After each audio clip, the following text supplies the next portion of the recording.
Okay, I think we're good. Okay, I think we're good. Hold on. Might be an echo, but let me check game volume. Hold on. Might be an echo, but let me check game volume. Hold on. Might be an echo.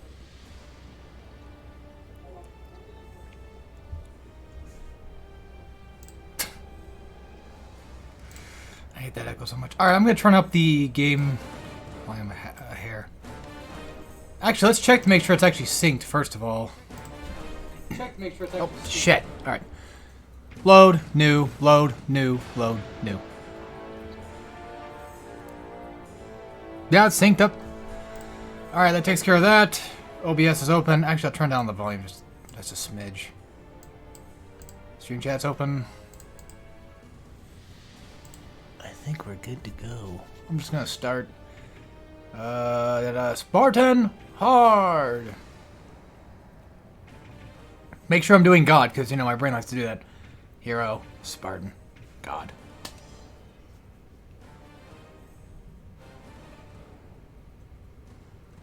No. I'm not gonna play any costumes either. Like, I love the Chains of Olympus costumes, but I'm not gonna play them because if I were to play them, it would be considered cheating. One sec, folks. Who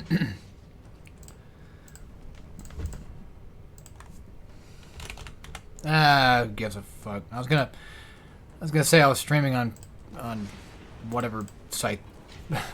Twitter. Actually, let me change.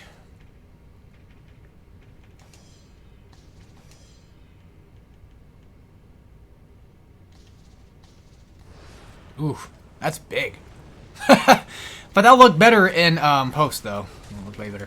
You know something I like about Chains of Olympus on PS3 is the fact that you can hold L2 to block. And the reason why is because I'm playing with a controller that has a strange Xbox setup to it. It's not an Xbox controller, but like it's set up kind of like one in a way.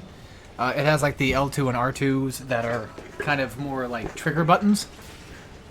And they're pretty big and bulbous and annoying and kind of in the way.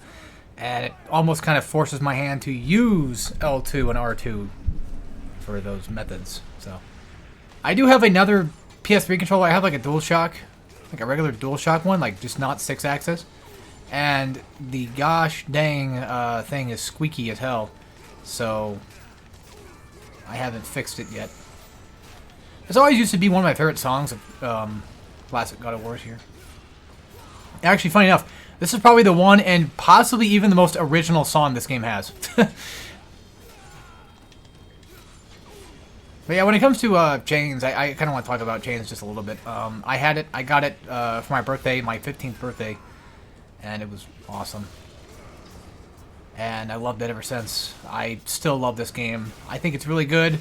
It's got a few parts that are kind of annoying, but other than like a couple of things I can think of on the top of my head, most of God of War Chains of Olympus is not that bad. Especially even on God mode. Like, this was one of the easiest ones to play and beat, even when I was, you know, a young lad.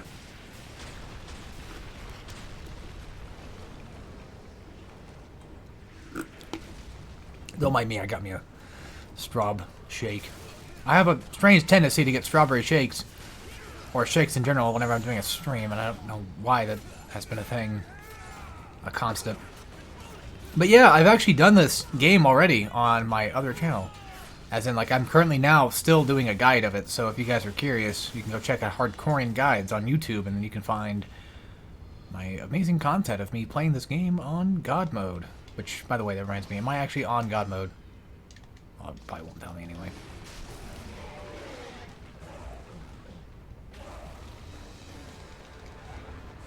Now, I've never actually... I don't remember ever failing that. I might have, but I don't remember ever failing that, so I don't know what happens if you do fail it. I'm going to be honest with you, I don't remember.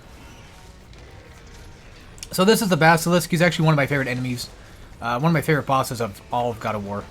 Along with the Hydra. And Ares is pretty fun. And then in terms of, like, God of War 2 bosses, I'm trying to think of some of that. Oh, yeah, of course, the Colossus. You know, you can't go wrong with that. Any sort of, like, big, giant enemy type is always kind of fun. Although, personally, I'm not a big fan of Hades from 3. I don't mind Hercules, though. It's mainly just Hades. But yeah, all these buttons right here, they're just nothing but circles. For those that are wondering why I'm so not super talkative right now, I've had a long day of doing things, and I'm kind of glad that I said I was going to do the stream around 3, which it basically kind of almost is 3, but not quite. Sorry, I had to take a big old sip there. I got some Taco Bell earlier. Went out to Taco Bell and got me that new volcano combo thing. I say new, but like I'd never heard of it before because, you know, I guess I'm too much of a zoomer. Yeah, I tend to kind of go back and forth between what age I am. Some days I'm a boomer and some days I'm a zoomer. It just really kind of depends on how I'm feeling that day.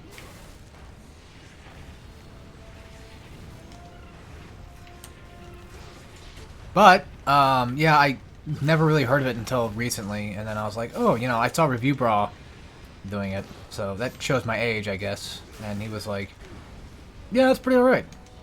And he did like the taco better, actually. And I kind of don't blame him on that one. I think the taco was a little bit better than the burrito, because all it comes with is like a volcano taco and burrito, and the burrito was fine, you know, it tastes like any other regular, like, beefy melt burrito I get there, but the taco was pretty nice. And then on top of that, I had an appointment this morning for like a foot doctor thing because I have an inground nail that's become just a constant problem in my life.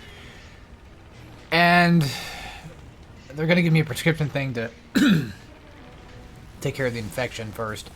But unfortunately, when I went to the pharmacy to go pick up said thing, it wasn't there. I don't know if I'm actually allowed to talk about that on Twitch. I don't know. I don't know if that matters or not. I have no idea. I'm just talking about like what happened in my day. Like I went to go pick up a thing, and I couldn't get it because they didn't have it. So I don't know. In terms of 100%, I'm pretty sure at this point I think I know almost every, if not all, boxes. I keep calling them fucking boxes. That's not what they're technically called. They're called chests. I'm not gonna say like I am for certain that I know every single distinctive chest and location, but for the most part I do know quite a bit of them. Also, gotta love those PSP graphics. Which, by the way, this was fucking amazing on the PSP. And I still genuinely think this is one of the best games in the God of War franchise, along with just being just a really good game in general, and just a really good PSP game. You guys want another good PSP game to play? I've got a couple of recommendations, one of which might actually surprise some people, but one of which probably won't. Daxter is like one big one I can think of that's pretty damn cool. I haven't beaten it yet, but I do actually have Daxter. I haven't beat it, though. Thank God for a backwards compatibility thing, or at least, you know, well, you have to buy them, but, you know, it's fine. Deadhead Fred, that's another great one on there. I would have loved to have Dante's Inferno, though, on PSP. I remember my cousin had it, but I didn't have it. I had just the console version. And then I actually had Hellboy on PSP, and that was pretty fun. And then I remember being like, you know, thinking to myself, like, if I have it on PSP, it's probably, like, God tier on PlayStation 3. And then I have it on PlayStation 3 nowadays, and I'm like, no. I feel like something's, like, I don't know why, but I just feel like something's missing in it. Like, my brain keeps telling me that for some strange, odd reason, the PSP version had, like, upgrades or something. It's like, I don't think it ever did. I don't know. I never did get to play Silent Hill Origins, though. That was probably a missed opportunity of a game to play on PSP. But at the time, I wasn't really, like, huge into the series. I just kind of, like, knew of two. I watched, like, you know, Let's Plays and stuff of it, and then, you know, played Homecoming. But I don't think at the time when I had a PSP, I don't think I probably even knew that there even was a Silent Hill on PSP. And I actually never had Ghost of Sparta. My PSP broke probably around the time when it might have come out. Well, that's probably not 100% true, because I think... I'm trying to think of when my 15th birthday was. Probably 2009. 2009, probably. Yeah. Well, speaking of 2009, like, I was hella excited for 2010. Because that's when God of War 3 was coming out in March. And that pre-order bonus thing was dope. But yeah, another PSP game, I forgot to mention this, that I could recommend that surprisingly is not that bad, and I used to hate it, actually. I used to hate this game, and that's Secret Agent Clank. Yeah, that's the weird thing. Secret Agent Clank, for some reason, like, not that long ago, I was doing a marathon of all the Ratchet and Clanks. I didn't stream it, though, but I was doing a just singular, myself marathon of all the Ratchet and Clank games, and I got to Secret Agent Clank, and I'm like, oh, man, I'm going to dread this. But then it turned out, like, I kind of enjoyed it. It was weird, because I remember, like, despising it back then. Like, really hating it. And then I used to really love Size Matters, because, like, Size Matters was, like, a pretty somewhat solid PSP game at the time. But then, like, I playing it nowadays, and I'm like, oh, it's fucking shit. Like, I still find it okay, but, I have it on PS2, by the way, for those of you curious. No, I have it on Vita as well now. Also, I think you have to fall off. Well, you don't have to fall off. It's like you fall off, I think you die, but I think you have to trip for that to activate. But yeah, I loved my PSP. My parents might not think that I did, but I did. Because I remember getting it and not, like, coming off like I was, like, as excited, like, with my DS when I was with that. Because my DS was just that was a game changer. That was a new, completely handheld. Like, I already loved my Game Boy, but, the DS was something else. Which, looking back on it now, I'm starting to wonder if maybe I was spoiled a little bit and just don't know it. That's probably why I turn out the way I am. Complete piece of shit.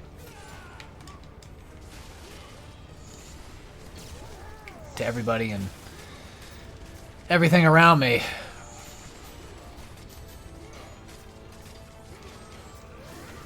But yeah, I had a lot of chores to do today, so that's one reason why it took a while. But yeah, I've been pretty much gone since like 9, 10, something like that. I don't remember. No, it might have been 11. So I think I actually didn't leave the house until like 11. My appointment was at like 12. So, and I was very disappointed to find out that I had to go get some fucking antibiotics. Which I'll probably just have to go get tomorrow. Because if I want to do this in one stream, it's going to take me till like probably like maybe 8. And of course, for those that are watching the VOD, I know you don't care, but sorry. Being a little bitch. We're also skipping cutscenes. That's why another reason why it's going to take not that long to beat this game. And now that I have more knowledge, like I have a recent, unrust playthrough of this game, I'll definitely be able to go through it a little bit better. A little bit faster than I normally did. But in other news, there was a huge Steam sale. And I caved in like I always do. And I went out and I said, fuck it. And I bought like a $40 Steam card. And bought like 9 games on my wish list. And keep in mind, this is all within like $40, so it's not like it's insane. I bought the Apogee collection, which unfortunately runs on DOSBox, but what can you do? But I already have Rise of the Triad 1, right? I already have Rise of the Triad, the first one. And now I have it again. But that thing came with like 4 games, and it comes like the 2 Blake Stones, like the first 2 or whatever. I don't know if there's any more past that. And it comes with that, Rise of the Triad and Extreme Rise of the Triad. And then I bought the Rise of the Triad 2013 edition. Game's a little weird. It's okay. And then I also bought Necromunda, a hired gun, because I wanted to play that for a long time, but just never got around to doing it.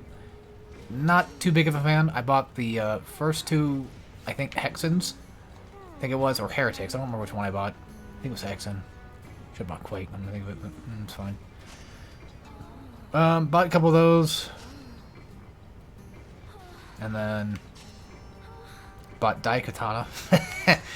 And what else? There's a couple more. Oh, fucking messed up. Oh yeah, one of the big ones. Actually, a couple of them. I bought the Umineko visual novel question arcs because it was on sale for like $15 or whatever it was. God, I'm taking my hands off the controller. That's why I'm fucking this up so bad.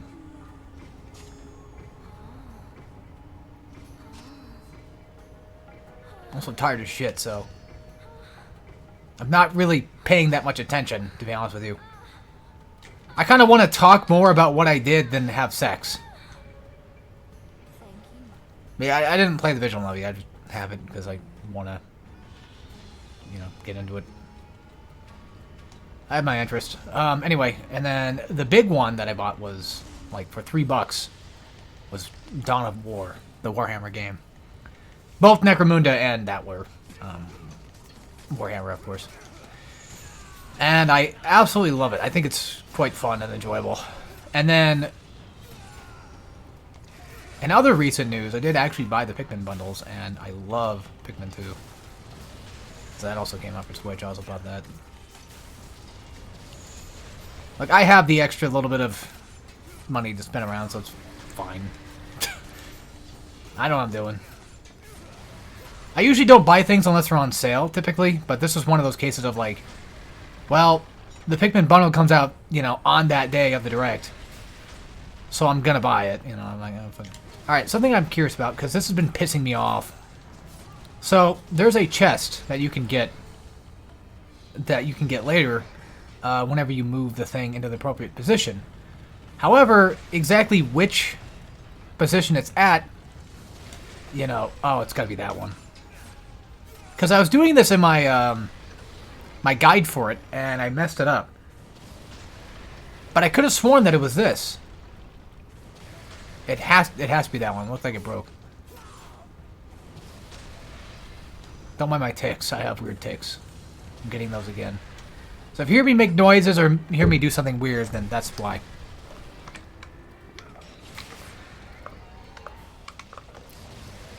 Just to double check, I'm going to shoot them. Actually, no, I remember last time it didn't work either way. So.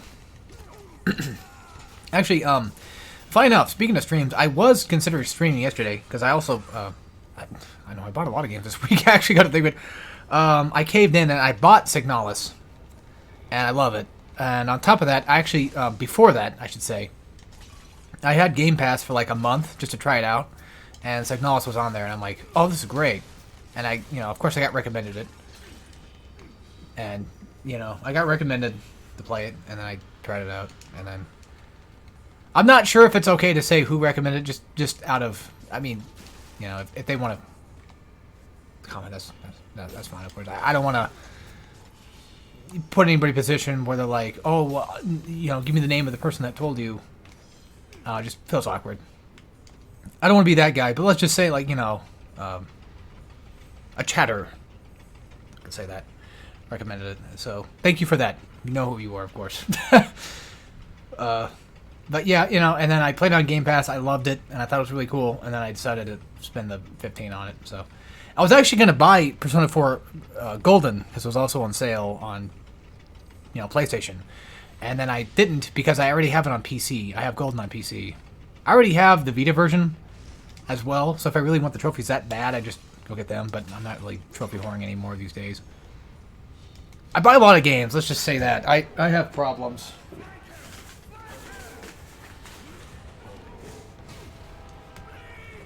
I have a tendency to just need to buy things. It's bizarre. But like I said, I typically don't buy something unless it's on sale, or unless it's something I really want that bad. Like, with Pikmin, it was like, ah, oh, fuck, I kind of want it.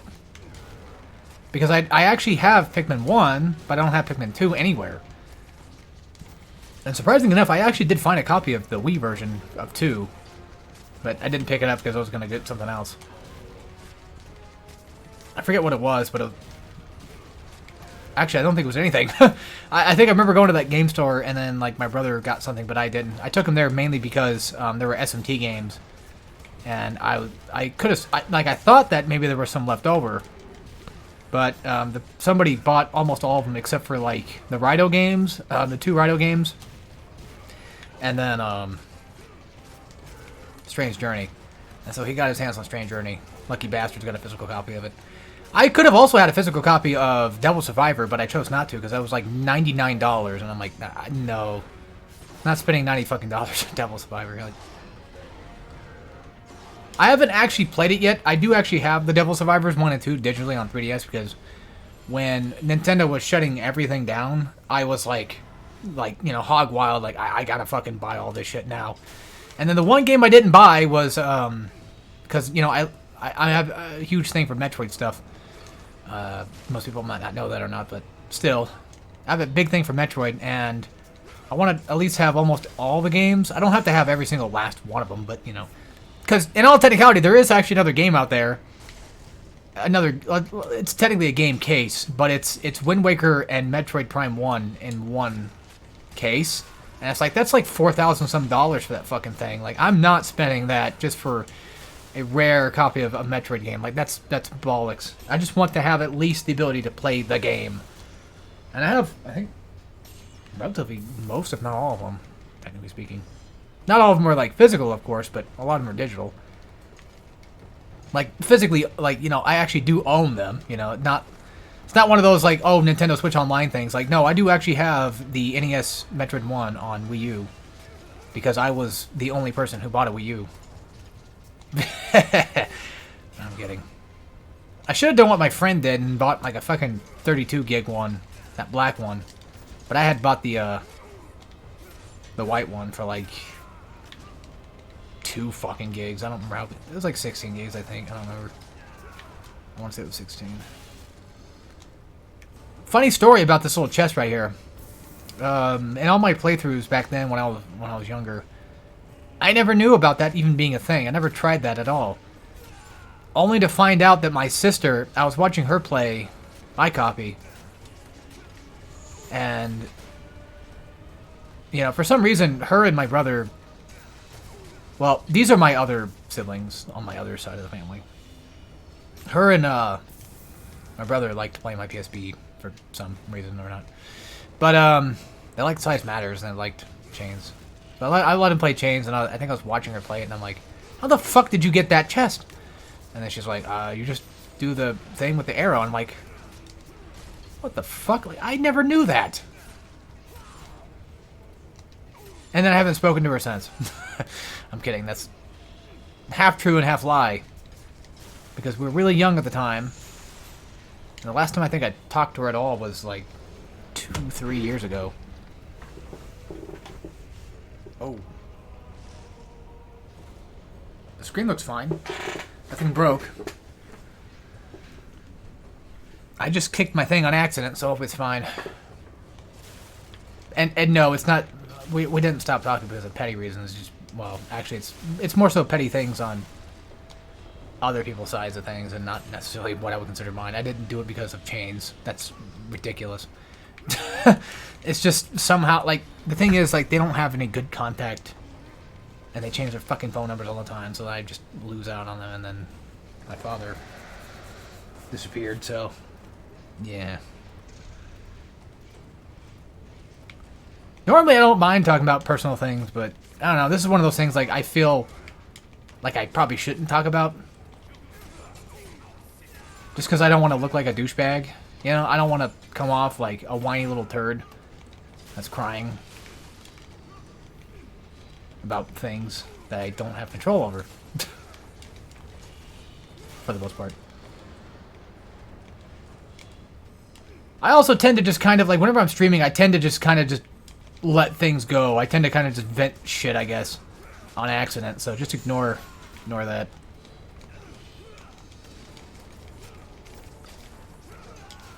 But in other news, oh, also another game I bought. I totally forgot. Another one of those Steam games I bought on sale was Marlo Briggs. And I gotta say, the voice acting for the mask is great and he's funny. And the actual initial combat's pretty fine. If you can get used to the timing, it's pretty okay. But I bought it on sale for like $1 or $2. I think it was like $1. I think it's normally like $5, but for a low budget like hack and slash God of War type, it's fine. I actually, funny enough, found that game through Big Benedict, because I remember him playing it, and if he liked the game, I kind of figured, well, if he fucking likes it, that's probably a good sign that at least it's got some quality. And it's not because, like, oh, well, because, you know, he's got great taste in games. No, it's more so because he fucking hates almost everything he plays. It's not a specific type of game anyway, so if he really, truly likes a game, that's probably a good sign that, you know, his closed-mindedness is probably, like, pretty good sign that it's probably a decent game. And it turns out it's pretty okay. You know, it's pretty low budget with the cutscenes and everything. But the combat's fine, and the mask is at least funny, so... Yeah, it's kind of like the Splatterhouse mask situation where, like, you know, character dies, And now you have a mask with you, and they tell you what to do. But, I mean, not to say that Jim Cummings isn't funny, which he is, of course. He's funny as a mask. I'm not saying that he's a bad terror mask. It's just that, like, this mask particularly is just kind of more silly, if anything. Like, they're both funny in their own way. Whereas the mask in, like, Splatterhouse is more antagonistic. The mask in the Mask of Death from Oil Briggs is more, like, kind of playful and silly.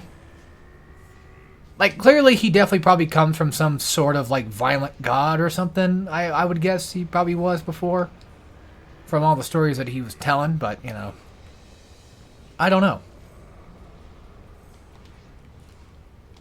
I could have sworn there was, like, one more thing. Well, there was a couple more things. I have Trillion on PC that I have, like, barely touched since I bought it, like, a while ago. And I decided to just say screw it, and I installed it last night. And I started playing it today, and it's pretty alright. It actually basically is kind of more so... It's hard to describe exactly what it is, because it's not necessarily a tactics game. It has movement. It's an RPG, but it's not tactics-wise. It's closer to RTS, maybe, but even then, that's not really the case, because it's more so like a waifu builder. Let's just say that. Like, you pick the girl that you want to have level up to try to fight, you know, the God of Destruction later, and then it ends up like you happen to build stats, do like daily things to get her stronger and what have you. Let's fight the Basilisk. Let's hope this time I don't die a million times. Actually, before we do that, one wise decision before you fight the Basilisk: upgrade blades to level 2. You'll thank me later. Like, trust me. And also, when you do that, I would also recommend saving the game. But yeah, look at my save files here. You know, 6/14/2023. That was the last I played of the guide. What was it? What was this one?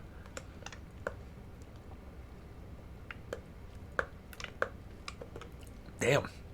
All the way back in 2018. One back in 2019. I think the one in 2018 might have been my stream that I did all those years ago. Also, for those that are curious, I don't know if I'm going to do God of War 4 and 5. Just giving you guys a heads up. Because I find God of War 4 a tad bit boring, and I find God of War 5 a little too long for my taste. So, I don't know if I'll do them in the marathon or not. They might happen, they might not. It depends. I mean, this is the search for a dad. That's what this marathon's technically called. You can't see it on Twitch, but you can see it on my YouTube. That's what the playlist says. And I trust what the playlist says. The playlist says, you know, we're searching for a real dad this time. Or a dad. Not necessarily my dad.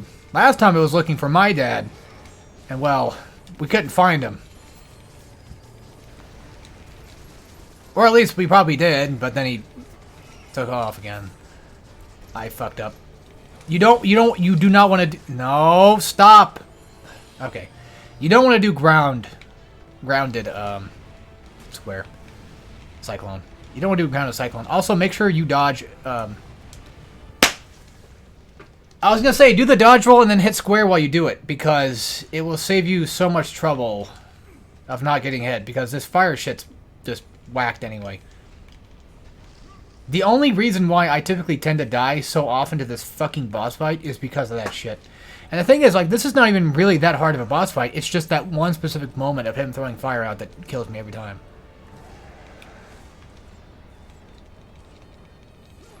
That's just annoying.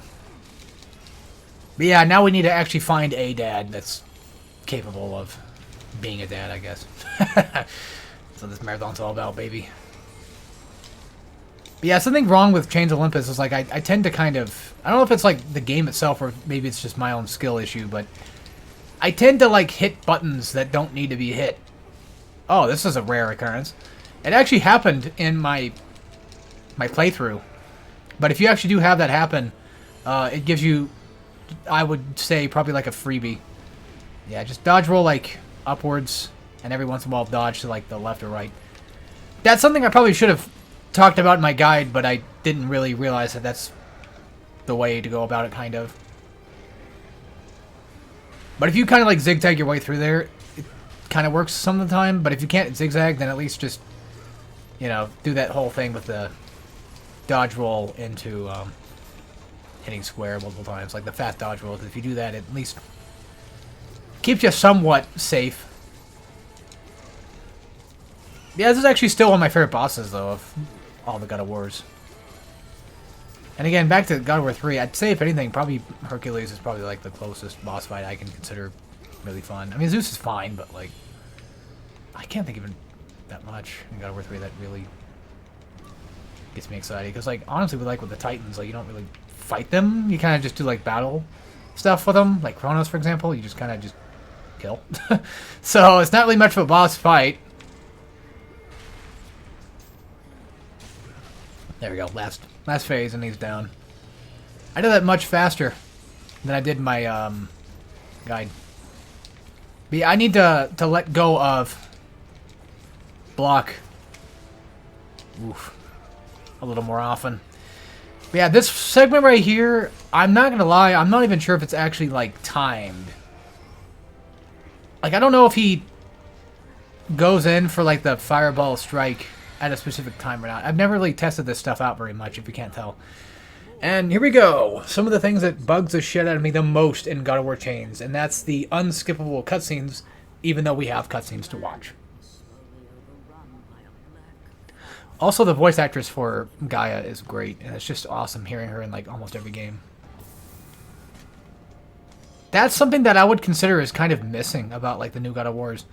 Like, I know they take place in like the Norse mythology side of things, Scandinavia or wherever it was, but I know they're not within the same equal, you know, playing fields of things, and like Gaia wouldn't necessarily probably exist in that area, but I still feel like to an extent, you know, she's kind of like the narrator, you know, for God of War, in my opinion. She's the perfect narrator. Like, yeah, it's kind of annoying like watching the unskippable cutscenes, but that doesn't mean that her voice acting or her narrations are terrible. Also, these guys are like some of the worst enemies to fight. But you can do that.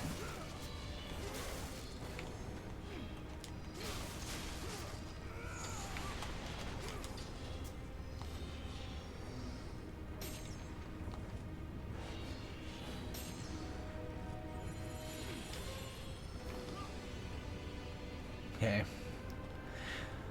Sorry guys, I was thinking about things. About if I have time today to go back out and do more chore things, if I can get them done or not. I don't know. So the thing is, that you can probably definitely notice is like when these assholes all happen to be like out at the same time, like when they group up on you, that's when they become kind of a problem. However, Magic definitely deals with most of that bullshit pretty quick. Because you can do something like I just did right there a second ago. Get them grouped up, attack them with Ifrit. Ifrit, or whatever. Well, it's not spelled Ifrit, but, you know, I don't know. I don't know the pronunciation of it. These guys are the worst, mainly because of the fact that they can just do like that dumbass finisher shit. And then I go straight for fucking Cyclone. But now is a good time to actually use Cyclone because I got them in that lock. And I get a nice +10 orb kill. That's something else about God of War Chains. Actually, this is an original song, I think. Yeah, I keep forgetting that there actually are some. I mean, I was joking, but still, like. Anyway, yeah, so something about Magic I want to talk about real quick before I forget is that you don't get a lot of it back, and it does use up a lot of your magic in this game, so do be very careful with your magic use. Like, it's fine to use it, of course, but, like, just, you know, be a little bit more, don't be so lenient with it, because you won't get a lot back from it, from chests and stuff. Just fair warning. Oh, man, I love how, like, I go to sit down in this shitty chair that basically has no back to it anymore, because it's practically just fucking gone. I'm pretty much sitting on a step stool at this point, and I'm just sitting here slouched like an asshole, and my neck is hurting.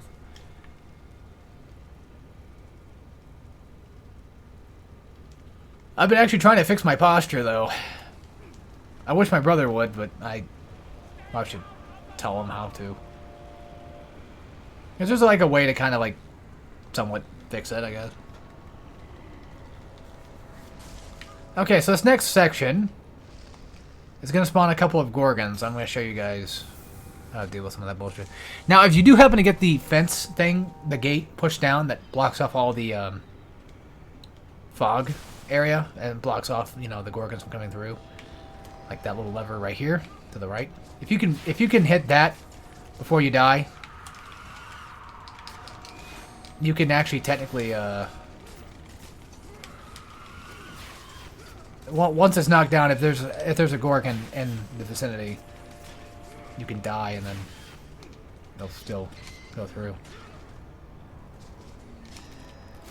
If you want to fight a second Gorgon, you can always do that, but actually I think you have to fight a second Gorgon no matter what. I think like once you do this, I think you have to fight her. But yeah, if you do die here, if you do die to her, the thing still stays. Also, I don't think you can mash that thing fast enough. I was scratching my head, bitch. So these types of Gorgons are somewhat easy to kind of beat down. They're not that bad. The quick time events are pretty cool.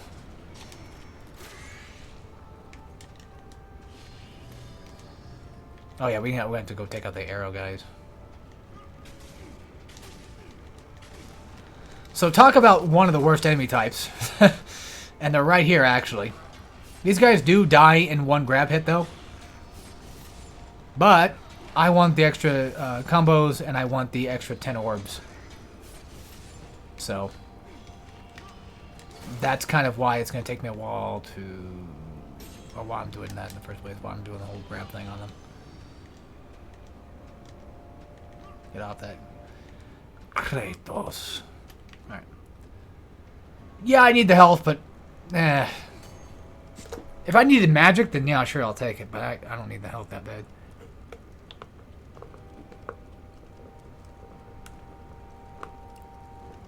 Oh no, I'm more than confident. I'm more than quite capable of knowing when and where and how I would need health and magic. I've been playing these games for years. Unfortunately, one of those games I have not been playing too much, actually, is Ascension. So that's the one that will probably catch me off guard a couple of times. They'll probably get lucky. Same thing with Ghost of Sparta. They'll probably get lucky, but I guarantee you, I pretty much know God of War 1, 2, and Chains like the back of my fucking hand. Well, I'll say this. I know that kind of like the back of my hand, but I also don't... There's also a couple of hairs in there that have, you know, sprouted up every once in a while that have kind of caught me off guard. You know what? I'm not going to get that health chest either. I was thinking about it. I was like, I could do that, but I don't want to. Because I already said that I wasn't going to use the other one. Why would I use this one? 48. Alright. I also hate how every God of War needs to change the menus to either being inverted or not. I'm not complaining, I'm just saying. Like, it's one of those things that I've always kind of, like, somewhat bothered me. But not to the point where I'm gonna, like, you know, bitch about it all day. Whoa. So yeah, this is the Saber enemy. I just do this. I always do my square triangle attacks because it gets me at least 3 hits relatively fast. That's a move that rarely ever seems to happen.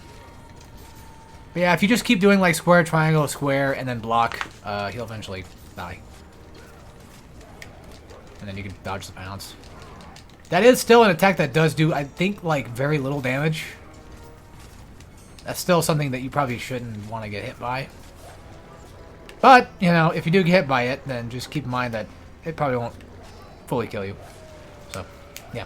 Also, the analog quick-time events are a lot easier and a lot more controllable in this one to do than, say, God of War, like, 1 for sure.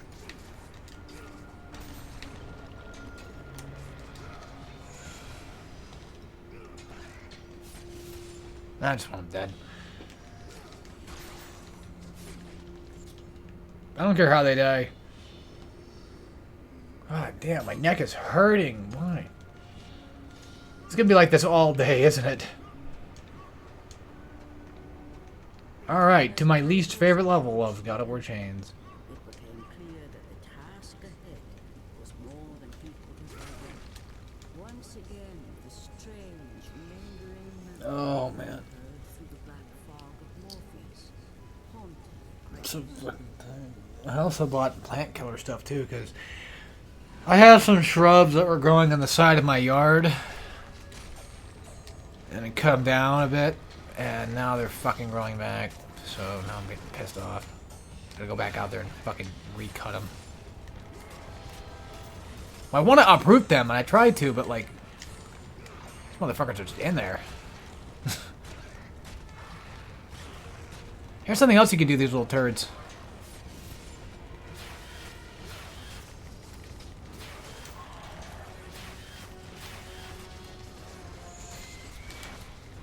You know, honestly, at this point, I might as well just fucking call somebody to come out here and just fucking take care of this shit. Just get rid of all that fucking greenery. I'm tired of it.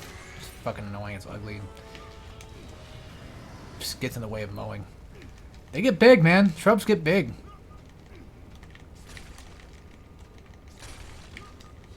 They're not cool.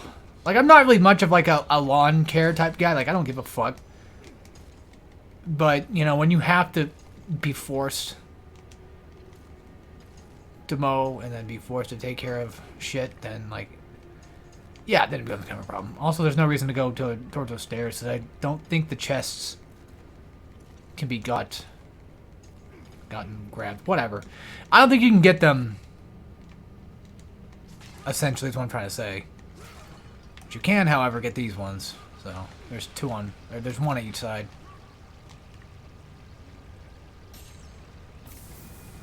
Organeye, and the other one's just red orbs. So yeah, for those that are wondering why I'm so damn confident when I'm playing Chains compared to like 1 and 2. Well, it's mainly because like 1 and 2 are a little bit harder than Chains no matter what you do. And plus, I just recently beat this on God mode, so it's not like I'm completely rusty. Rusty trombone. Rusty hook. No. Is that what it's called? Rusty hook? The one where you put your finger in their ass and then you put inside their mouth and you hook their lips like like a hook. Like a fish hook. Okay, so these ass wipes, these are different variants of satyrs. There's 2 of them in the game, and these are some of the worst ones to fight with because of the fact that like they have some bullshit fireball AoEs that are just obnoxious. But the fun little trick is you can actually throw other enemies into... You know, I don't want to have to quote DSP here, but I will say it. I did nothing wrong. I did everything correct. And on top of that, I tried rolling, but I got stun locked in the fucking fire. But then again, that was kind of my fault for putting myself in that position where the goddamn guy behind the door would have saw me and tried to get me. Something you can do is you can just ignore the fireball guys for now and just head this way. And fight these fucking cunts if you really wanted to. So if I'm not mistaken, I think that's a word you probably can't say on it. Fucking who cares? This fucking dumbass. Whatever. Let me get banned. Oh, shit.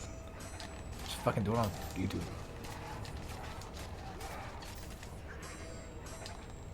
So yeah, these guys are just a tad bit annoying. Also, I'm not going to use magic too often.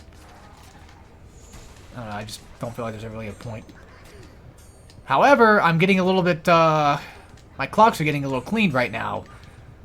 So I'm considering maybe using magic. Alright, I am not doing so hot. And I'm getting pretty frustrated with this. Like, I have 2 different objectives to tackle. I have the fireball douchebags, and I have these fucking regular bladed douchebags. So the question kind of becomes, well, who do I go for first? Like, they're both annoying as shit, but, you know. I think that's what's kind of distracting me and making me lose here, is the fact that I can't figure out which ones I want to kill first. And honestly, if anything, the blade one should be the option. Only because of the fact that, like, well, they're just more annoying. So one thing I typically kind of do sometimes is just do the little cheese like that and just throw them around. Because honest to God, who wants to actually fight these fucking things? And there's also like the plume that I tend to like to do a lot too. Depends on the scenario. But yeah, one problem with throwing them though is the fact that, like, if you do throw them, you know, you could get yourself in a very sticky situation like right now. You might have to block after because you might get attacked. And the other problem too is the fact that, like, not only just like throwing them, you know, would also cause them to at least move away from your position, and you could possibly just get screwed. But yeah, if you do get them in the air, that's something that's also incredibly reliable to have. The problem is sometimes that doesn't happen. And they also, from time to time, have armor. Not like actual, like, you know, protective armor. But they have like this thing where essentially they can just not be stun locked, or they can't be, you know, locked in place while you're hitting them and stuff, and it's just obnoxious. What I mean by that is, so when they're doing that prance thing, when they're, you know, dancing around you, and they're making it harder to hit you, or for you to hit them, sorry. When they're making it harder to hit them, that's when they tend to do some obnoxious bullshit that I'm sure everyone absolutely loves. No doubt about it. And it basically makes it to where they're pretty much just, for the most part, for lack of a better term, just protected from any, like, finishers. Like, you can't knock them away, you can't really, like, stun lock them or anything. They're just kind of... They're just going to take the hits. They pretty much have super armor, if that makes sense to anybody that doesn't play fighting games. Basically, they are allowed to take hits. They still take the damage, but they don't flinch or nothing. And that's what essentially stops most of my attacks from doing a thing. Yeah, I know. Now I'm getting health. My, yeah, no one chat. I'm just saying that out loud. Because I kind of forget that, like, I'm doing this in a VOD and I don't have the stream chat, like, visible. I would, but I think for Streamlabs, I think you have to probably have like a Ultra account or something. I don't know. That's what it looks like. And I don't use Streamlabs much anyway. I got it for the sake to see some things, test some things out, to see if, like, maybe it'd be more my speed. Because I know a lot of the people I watch use it. Not gonna lie, when Kratos was throwing him right there, I kind of thought for a second that he did actually have him in the air. But yeah, this part right here, this fight right here is just really irritating.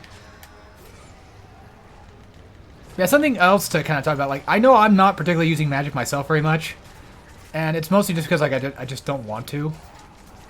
And I feel like it's just a tad bit dangerous to probably do. But the thing is with satyrs is they at least do drop magic, so it's not like you shouldn't do it, or you can't do it. It's just more specifically because of the way that they are just bound to jump away from you and try to go in, go for attacks, and then just immediately just jump away. That's when it becomes kind of a problem. Also, whenever they do like a swipe attack like that, that's typically a good time to kind of get them in the air for a juggle. And just regular standing triangle works just as well as like an actual launcher combo. Which, to be fair, I don't think that launchers are gonna really work that well on satyrs. You'll have to actually try to catch the little turds. The fireball satyrs, though, they don't have much of that stun stuff, though. They do have times where they can dodge you, yes, but they don't typically do the whole, like, oh, I can't get hit in the air thing, like the regular ones can. The bladed ones. Because, like, yeah, he's dodging away, but you, at the very least, I can still do, like, a finisher. I can still, for the most part, go for, like, that square triangle and knock him in the air. And something else for those that probably don't know about me either, I do square triangle combo a lot because it just gets me more hits, and it's just, in my opinion, a little faster to kind of just, like, make sure that the enemy is getting hit. I'm pretty much just hit confirming and making damn sure that I'm definitely getting those hits in. Or that I could follow up with a triangle. And then, like, I feel like a standing regular triangle is just not fast enough, like right there. Like, yeah, I still got him. You know, I still hit him, but, like, I feel like because of the short range that the standing triangle has, and then on top of that, it has short range and it has, like, a long startup. It makes it much harder for me, personally, or just in general, to kind of, you know, get that confirm off of it and make sure that that triangle does go through. So that's typically why I go for the light first, the light hit, because not only does it have range, but I can make damn sure that I actually got the hit.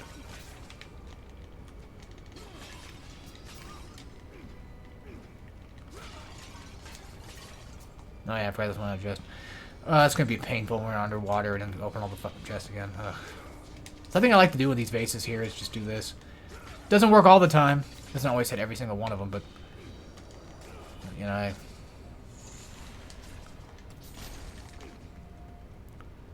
get ready to fight a lot of statues, because... Good lord, there's going to be a lot of them. Also, harpies are just obnoxious. I'm probably going to be extremely boring with it and just do this the entire time. Also, make sure you have an odd number whenever you're doing, like, a combo. You want to keep that odd number going up and not actually an even one, because you want to get that +2 and not just get it ruined because of a +10. That way you can get +12. I'm pretty sure that that +2 will go away, but I never actually tested that, actually. Never fully tested it. Alright, but yeah, that's... That left door, that's the way to go. That's the one that you have to go through.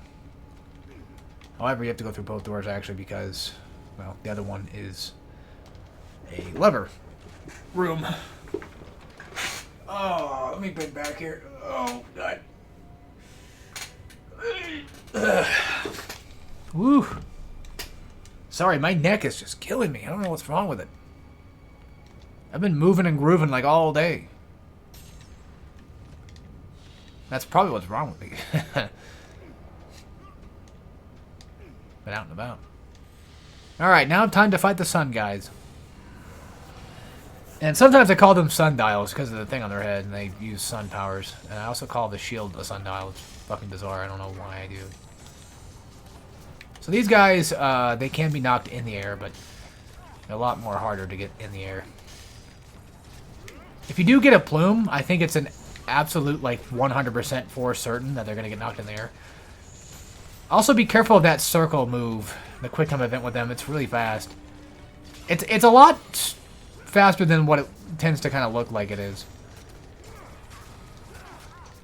Something else with these guys, too, is they kind of are, in a way, somewhat kind of like the satyrs, and the idea that they have a problem where they can't actually, you know, still go through, like, a lot of their attacks. They can still kind of super armor through some of your attacks, which is dumb, but, you know, it's God of War chains. What can you do?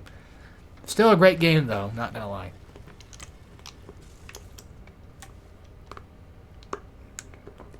Sorry, I take a big sip again. I really shouldn't have gotten popped, though, but whatever. I really need to stop drinking soda, but I just... Sometimes I just can't, man. It really is an addictive habit. Kick.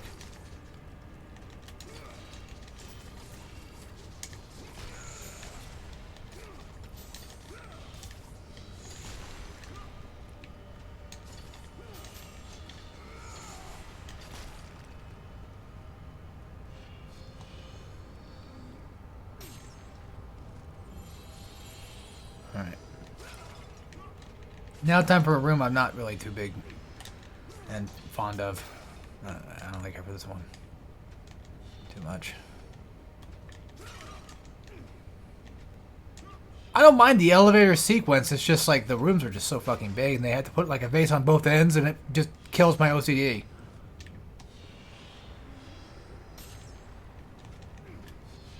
God damn it.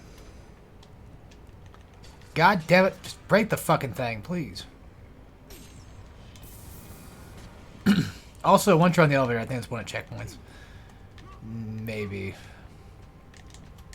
I actually don't remember.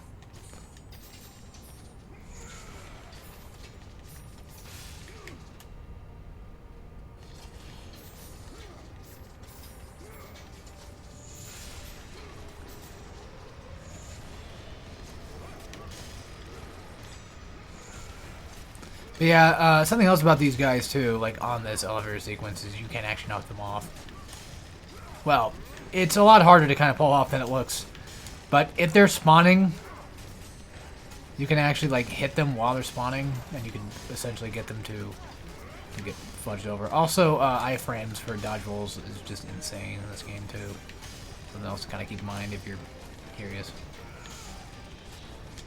Something that's really helpful. Yeah, see how that guy like respawned again? That's something to kind of look out for too. Is oh my god, I don't know what I was doing there. I let myself fucking die. I let myself die on that one.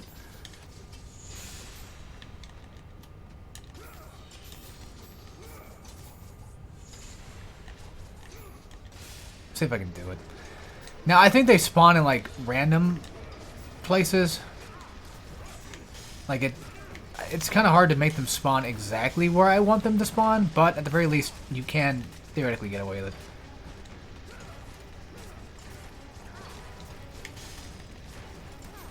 Yeah, dodge roll is your friend in this game, big time. Something else to kind of keep an eye on, too, is that AoE is very deceptive and very dangerous. Sometimes you think you know exactly where that AoE is going to hit you from, but then you find out that, like, wait a minute. That's not exactly where I hit it from. Also, they do happen to fall off the elevator for whatever reason. Don't fret, you'll still get the orbs. Yeah, keeping these guys in the air it's a golden goose. Something else, too, is, like, whenever you're grabbing enemies from the air, it actually does stop the animations of other enemies attacking you, so you can use that to your advantage to kind of just stall for time, or if you really wanted to, just kind of use it and be like, haha, you can't hit me, dick. Yeah, see that bullshit? See how fast that is? I'm not even sure exactly what I pressed to make it ruined. If I had to guess, I think it was buffering my square. Also attack these guys while they're spawning. Hit them with a plume while they're spawning. But you have to finish with a plume. You can't finish with anything else, because I don't think it'll work. It has to be at least a strong plume or a regular plume. Because if you hit him with anything else after the plume, I think it stops from it. It kind of has like a buffer thing too. A lot of chains is a lot of buffering shit, surprisingly. I don't know if that's because they messed up the coding or what, but there's a lot of like really weird instances where things just kind of happen, and you're busy kind of mashing like square or whatever. And then all of a sudden, out of nowhere, well, what do you know? Now you're doing hold square. And all of a sudden, out of nowhere, now the shield guy, you know, he blocks, even after a plume, like, he'll block your next attack, you know. It's just one of those types of games, really. One of those types of games that just tends to do things that just piss me off. But I can't fault it for that. I know my way around the mechanics. I understand the jank. But even if it's just like a small tad bit janky, I still wouldn't consider this game like jank. I'm gonna get level 3 blades pretty early. Mainly because blades are incredibly powerful in this game. Like, incredibly powerful. Like, don't get me wrong, magic's fine and dandy. Like, I could use, you know, I wouldn't mind having like an upgraded magic, but the thing is, the reason why I wouldn't want to particularly upgrade magic myself is mainly because, or at least not right now. I'm gonna upgrade the shield though, which I don't know if you. That's not really magic. That's more equipment. Upgrade the gauntlet and the shield and blades. Those are your three you really want to tackle. Because let's be honest, the fireball just it's fine, I guess. It's not that useful. I never found a use for it much. You know, I should do a God of War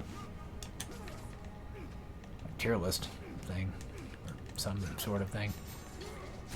Like magic / equipment. All magic, all weapons, and God of War ranked. People are gonna fucking hate me for it. Number 1, Blades of Chaos. Fuck you. not only are they the most versatile weapons in all of God of War, but they literally are in every single God of War game. They've never been without a God of War, without the blades in some shape or form. Now, granted, you could say, well, Blades of Chaos, but then there's also Blades of Athena. And Alex, you know, did you forget about God of War 3 having the Blades of Exile, literally allowing you the L1 circle move, which you consider is one of the best moves of all of God of War? Yes, faint voice in my head that no one fortunately has to listen to because, let's be honest, no one ain't watching this shit. But, yes, strange little voice inside of my head that has a very strange description in my brain, for some reason telling me to say that you're some bikini-wearing short feller. I don't know why the fuck my brain thought of that. I was thinking about the news reporter guy from South Park, so don't blame me. Whatever the hell you are, voice in my head, yeah, that's absolutely true. I do think the L1 circle in God of War 3 is one of the best moves of all of God of War, because it's so versatile, and I do think the Blades of Exile are like the coolest looking of the blades. But don't let that take away from the idea that it's still the Blades of Chaos. Kind of. They're not exactly the same anymore, but, you know, they're practically about the same. They're still the same fucking blades to an extent. They still do the same thing. They're just different variants of it.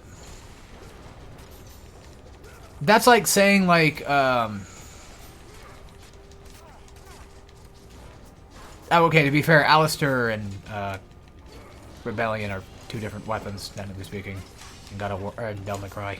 I was about to say, what about Alistair and Rebellion? It's like, wait a minute, kind of like the same thing. That's like saying if I upgraded the Red Queen with Nero, or like the Red Queen from like Devil May Cry 4 and Devil May Cry 5, or like, in retrospect, like, they are kind of different, yes, but like they're not necessarily that different. They're still, well, to be fair, it's still actually the same weapon regardless. But then again, like with the blades, they are actually different weapons, but they do functionally the same thing. But then again, I guess you could say that about, like, guns, too. Like, you could theoretically say, like, well, what about, like, with Doom? Like, the plasma rifle in Doom 3 is just the same thing as it is in, like, Doom 2016, or it's the same thing as it is in, like, the older games, and just with a different design. Like, yeah, that's true, but it's functionally the same. I don't know. Fuck off. I'll consider them different weapons, but they basically just provide the same thing. Just the only difference is the Blades of Exile has that L1 circle move. And then the Blades of Athena, it changes up a lot of the L1 moves as well, except for X, because X is switched out for your Icarus wings. For those that, you know, were watching God of War 2. Thanks for that, by the way. Thanks to everybody that watched my God of War 2 VOD. I appreciate that, because that was like a lot of views for a VOD of all things. I was genuinely surprised that people liked it that much. It didn't get a lot of likes, necessarily, but, like, you know, it got close to like 100 views, and that's like, wow, okay. I'm impressed, actually. I didn't think it would get more than like 10. Funny enough, every time I get to this room, I think it's time to turn off the game. Because I always end up saving the game here and then just stopping for the day. It's bizarre. Some kind of weird psychological effect, I think. Yeah, let's talk blades. Let's fucking talk blades. We've got more than like a few hours to talk about blades. Let's do that. We're not talking about Heavenly Sword, though. We're talking about just straight up God of War blades. Let's talk about God of War weapons. Yeah, let's talk about God of War weapons and magic. Yeah, let's talk about God of War weapons and magic and shit. Alright, let's do it. Of course, for those that are watching the VOD, you know, if you want to join along and, you know, write down what you think personally, and you think my opinions are shit, then, you know, feel free to tell me. However, I'm not going to take your opinions into, you know, consideration and say, like, well, you're right. Depends on how strong of an opinion it is, though. Like, if you really have some good backed evidence, then I'll be like, oh, fuck, I guess you are right. I'm not just gonna, you know, bend over backwards and say, well, fuck me.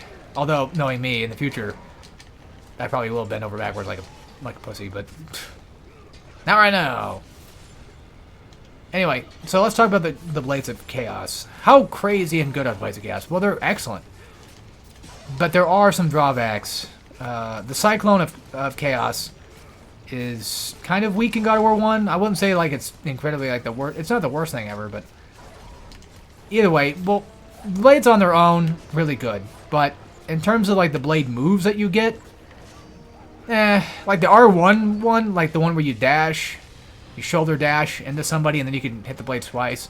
That's a neat move, but I never found it really I never really found it had really good utility, personally speaking. And that goes for a lot of like hold square stuff. You know, I don't really particularly like a lot of those, so. And again, the Cyclone in God of War 1 is fine. It's usable, but I don't ever find very many scenarios where I really need to use it. The L1 triangle is kind of shit.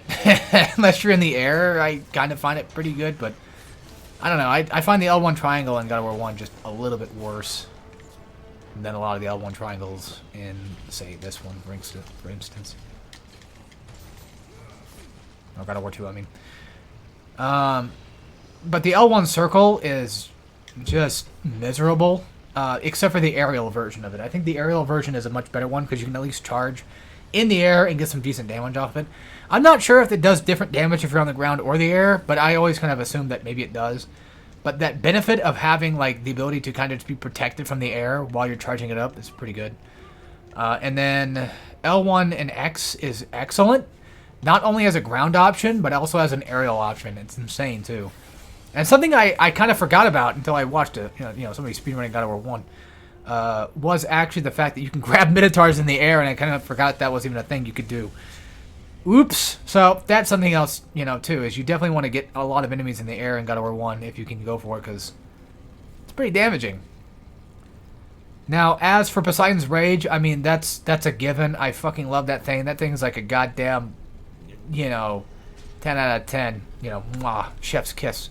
Great fucking magic, has just enough magic use to where it's not extremely powerful. Or, I mean, it's not extremely, you know, not useful, I guess. Like, it uses just enough magic to where you can consistently use it a lot. Like, I think you can get, like, maybe 3, maybe even 4 uses out of it with a full bar health, like full max health. Or magic. Like, I feel like that's the case. Zeus's Fury, pretty good, actually. Actually kind of reliable a little bit. I don't use it too much on, like, just random, you know, enemies or goons, but for the most part, it's fine. It does what it needs to do, and it's one of those cases of, like, you know, when you buy, like, a Nutrigain, you know, like a Nutrigain grain bar, you know, or whatever, and it's like, okay, that's not a good analogy for it, but, like, let's say, like, you go out there and you buy, like, a protein bar, and then you eat it, and you're like, this has protein in it, and you're like, yes, it does. And it's like, oh, at least I got what I got. At least I got exactly what I expected from the package. Or like you go out and you buy like milk or whatever, and you're like, I want milk. And then you buy some milk, and then you find out that milk's actually in that, you know, in that gallon, and you're like, oh my god, there's milk in this. And you're like, yeah, exactly. That's what Zeus of Fury basically is. It's like, oh, okay, so I got the thing, and it does do things. Not half bad. Medusa's Gaze though, oh, that one's fucking perfect. The plus 15 orbs on, like, the plus 10 and plus 15 orbs or whatever it is on, like, you know, crush and ruin kills. God damn, you know, especially on harpies. Oh, god damn, you know, that thing just ruins people. However, the magic intake is kind of a little strong on it, I will admit, but it's not enough to really kill it off, especially when you upgrade it. It kind of becomes insane. However, its other moves, like the L2 and triangle thing, is just kind of, I don't really care much for that one. I don't care much for the L2 triangle version of it. And then Hades is really good, but only reliable within, like, certain circumstances. So it's kind of, like, a little bit lower on the bar for me. And then the Blade of Artemis, I hate it, but that's my own opinion. I don't like the Blade of Artemis. I know people are probably going to tell me that I fucking suck and I'm shit, and that's actually a really powerful weapon, which I wouldn't be surprised if it is, but I personally think I don't use it that often, so I'm just going to say I don't like it, and that's that. Maybe it's got some use that I don't know of, because I'm not a speedrunner, or I'm not like a, you know, super hard involved in the God of War community, so I just play these games on hard on my way. You know, simply put. You must hurry, Kratos. So that basically knocks out all of God of War weapons. God of War 1. I don't remember dead offhand everything that you can do in Ascension or Ghost of Sparta, or 4 or 5. I'll try to go through it as best as I can. Let's do God of War 2. So God of War 2, Poseidon's Rage, pretty good, but it's only going to last in that beginning section. So like it's kind of hard to rank it based on the fact solely alone that it's just literally the magic you keep from God of War 1 and only just in the off chance that you're only allowed to fight the Colossus with it. So it's good for what it's worth, but it's going to get completely clocked out later on. So it's pointless to kind of rank it, but I'll probably still rank it anyway. I think it's pretty good. I get no benefits from it besides I do decent damage to the Colossus, so that's a pretty high and mighty, decent usage of it. Now, for the Blades of Athena, the L1 circle is a bit better for aerial moves. Not the grounded version, but the aerial ones are pretty fine. The L1 square is fine. L1X with Icarus is okay. It also has that blowback move, but it's a pretty nice lift move. Pretty decent lift move, but the unfortunate part is it has that knockback thing to it. So like I don't want to have my enemies get knocked back, but that's where the L1 circle comes into play, and it's extremely pretty good. L1 triangle is really decent. A little slow, but relatively pretty okay for what it's worth. A little bit better than God of War 1's L1 triangle in my opinion. And then the aerial version is pretty okay. Not that super useful, but it does kind of work. I'd recommend using L1 circle over it, to be honest with you. L1 circle is just a tad bit better at what it does for aerial combos than the other two. And then Athena's blades just normally, they're just blades again. They're going to be pretty good no matter what you do. So they're always going to be optimal no matter how hard you try not to make them. Now this is where things are going to get kind of a little bit messy. The Barbarian Hammer and the Spear. The Barbarian Hammer is good for knockback on those enemies that are on those platforms and stuff. It's got decent knockback to it and pretty okay crowd control, but not much. I don't know. Like I feel like the L1 square just kind of like the fact that you can't pretty much just cancel out of it. That's far as I'm aware. And then on top of that, it just takes so long to go through. Like yeah, it does a lot of hits, but like it's just a thing that once you start swinging, it ain't gonna stop. And it just kind of makes it hard to fight enemies that are gonna be around you that you can't stop the fight. And I've never really liked the Barbarian Hammer as much as the Blades, and I definitely don't like the Spear. Like, at all. I'm not going to rank every move, I'm just talking about specifically, like, the things that make the Blades better, because those are the moves that I care more about. Those are the universal moves that end up kind of showing up for the other God of Wars. Now, the Spear, like I said before, I'm not a big fan of it at all, like, just in any regards, so I'm not going to bother with it. But I do feel like the hammer does have some pretty good use. It does do a decent bit of damage. Great against Argonauts, though. Like, it just destroys them. So, fuck the Spear. Who cares? Sorry. Sorry for those that do care, but, like, I don't like it. Unless you can prove me wrong. I mean, actually, I don't know why I said that, because it's probably going to happen anyway. Someone's definitely going to fucking tell me, like, yeah, you're shit. I can't argue with that, actually, because I don't use the damn thing. I don't know. Kronos' Rage, I think, is dog shit, but that's just my opinion. Because, like, I always tend to kind of compare it to Poseidon's Rage. But here's the trick. If you use it against Zeus, it's actually effective. Yeah. So, I'm going to have to do a goddamn advanced guide just to get to Zeus on God of War 2 to beat his ass again on God of War 2 with Kronos' Rage and say, yeah, it's actually not that bad of a magic. The Blade of Apollo, or no, Typhoon's Bane. What the fuck am I talking about? I'm talking about 3. What the hell? It's good in 3, though. The bow. I mean, the Typhoon's Bane is pretty good. It doesn't have, like, the best utility, but you know, it's a decent magic attack that has range, and I don't really use it too much, but pretty good against Theseus, of course, considering the fact that you have to use it on him. What else? What am I missing here? Urael's Head, I mean, it's the same effect as Medusa's Gaze. You can't go wrong with it. It's, for the most part, always going to be a really effective weapon, or, you know, magic type. And then as for the best magic in almost all of God of War, besides Poseidon's Rage, and in all technicality, Hades a bit, Atlas Quake is extremely good and extremely powerful, and essentially almost a near damn good god killer. No doubt about that. Great magic all around, at least with Atlas Quake. And the bow is fine. But Kronos' Rage has utility in some instances, and then, like, Urael's Head, I mean, you're going to get what you're going to get out of it. You're either going to use it or you're not, so, you know, those that do use it know its benefits, and those that don't. But that extra plus 15 on orbs is kind of nice to have, especially in the harder modes when you don't get fucking orbs from chests half the time. That's a thing that these games do. Is every once in a while you won't get them. Also, I mentioned this in my God of War guide, but when I was younger, I used to have a thing for her boobs.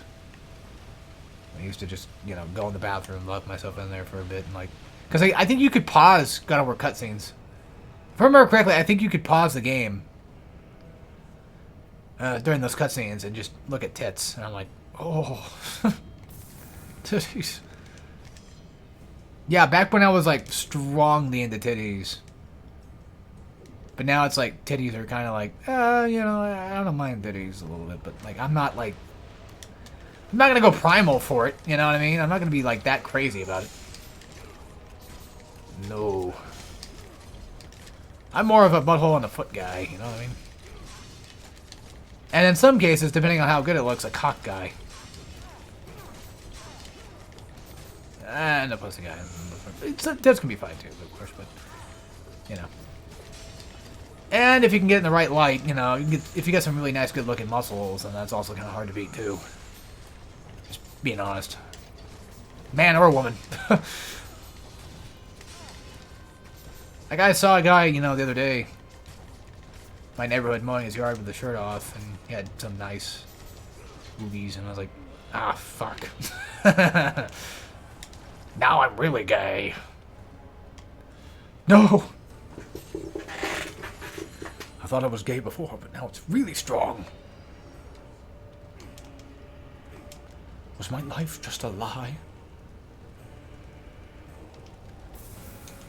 So anyway, next up after God of War 2, I'm not going to talk about Betrayal. We're going to talk about chains, weapons, and stuff. So the blades here, perfectly fine, perfectly normal. The L1 square is extremely good in air, but also relatively pretty much fine on the ground. Whenever you get enemies like in a group around you, if you get them grouped up and you hit them with that L2 square, or L1 square, sorry. I'm using L2 to block, that's why I keep calling it L2. If you're using the, you know, the block square move, it definitely makes it much easier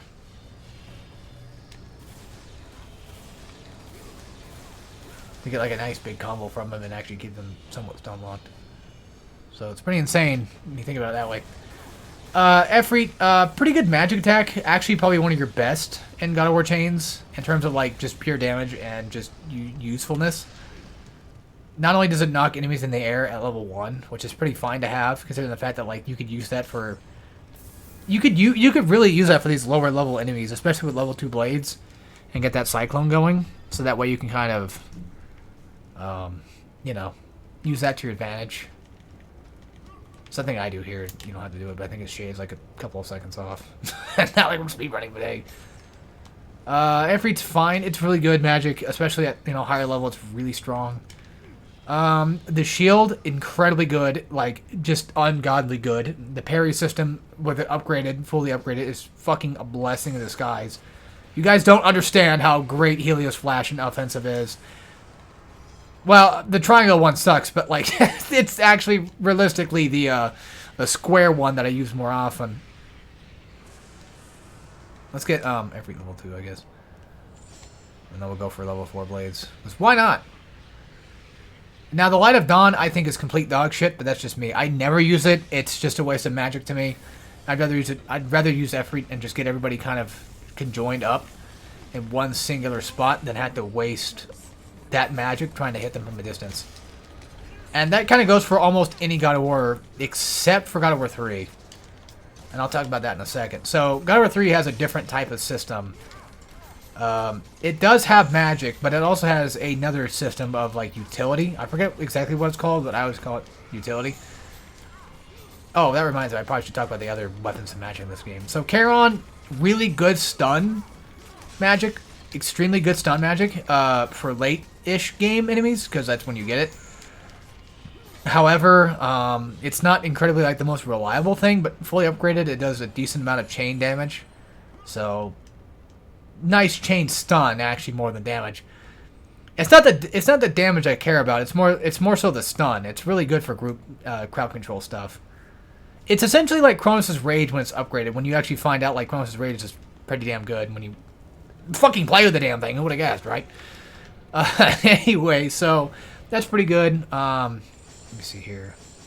Yeah, it's just like the last two. Okay, so then Zeus's Gauntlet just wipes the floor with almost everything. In terms of, like, secondary weapons of any God of War, it's, like, in my opinion, the best that we have in terms of, like, classic God of Wars. It just stupid, ridiculous levels of clean killing. You get orbs from, like, power hitting dudes. You fucking get orbs from hitting guys. Which, in a way, I think, if I remember correctly, I think Barbarian Hammer does have that too, but you get Rage Orbs when you kill people with Barbarian Hammer. And I don't remember exactly what you get from Spear. I don't think you get shit. I think Spear just sucks. But I have yet to find somebody to tell me that it doesn't. So, I don't know. But anyway, the Gauntlet of Zeus is just a hell of a weapon. You can't go wrong with it. It has really good knockback on it. Extremely good knockback on it. And on top of that, you get orbs from hitting people with it. And on top of that, it does a hell of a lot of damage, and it breaks armor. So, like, it saves you from having to do a plume on an enemy. And it also has incredibly good canceling, too. You can cancel out of a lot of those moves. It's insane how good it actually is. And I used to not like it. Yeah, I know. That's the surprising thing. I used to hate the Gauntlet, because I hated anything that was not blades. I was always more so like a blades type guy, you know. I was always like, well, why would I want to use blades when I could just use, you know, or why would I use anything else when I have blades that perfectly does everything I need it to do? Which, blades are very versatile in what they can do. Like, you can break armor, you can knock enemies in the air, you can hit them from a range, a decent range, I might say, mid-range, you know. The range is pretty damn good, so, like, why would you not want it? But then the Gauntlet just, like, destroys stuff, too, so it's like, you know, you can take that chance, and it has cancel abilities. You can easily just cancel out of it and then into other moves. Like, you can dodge roll. And that's just wild to me. The L moves are shit, but for what it's worth, I wouldn't say they're shit. But when I say shit, I don't mean like they're completely useless. I don't mean to offend anybody on that end. I'm just saying, like, I don't use them, basically. I don't really use that one very much. Another thing, too, about the Gauntlet is it can be charged. Which, of course, does more I think, like, does probably more knockback, and then on top of that, more damage, too. So, also, get rid of one of the worst puzzles of all God of War. Can't wait. And that's it for God of War Chains. Now on to 3, and this is where people are really going to start unsubbing. The fuck?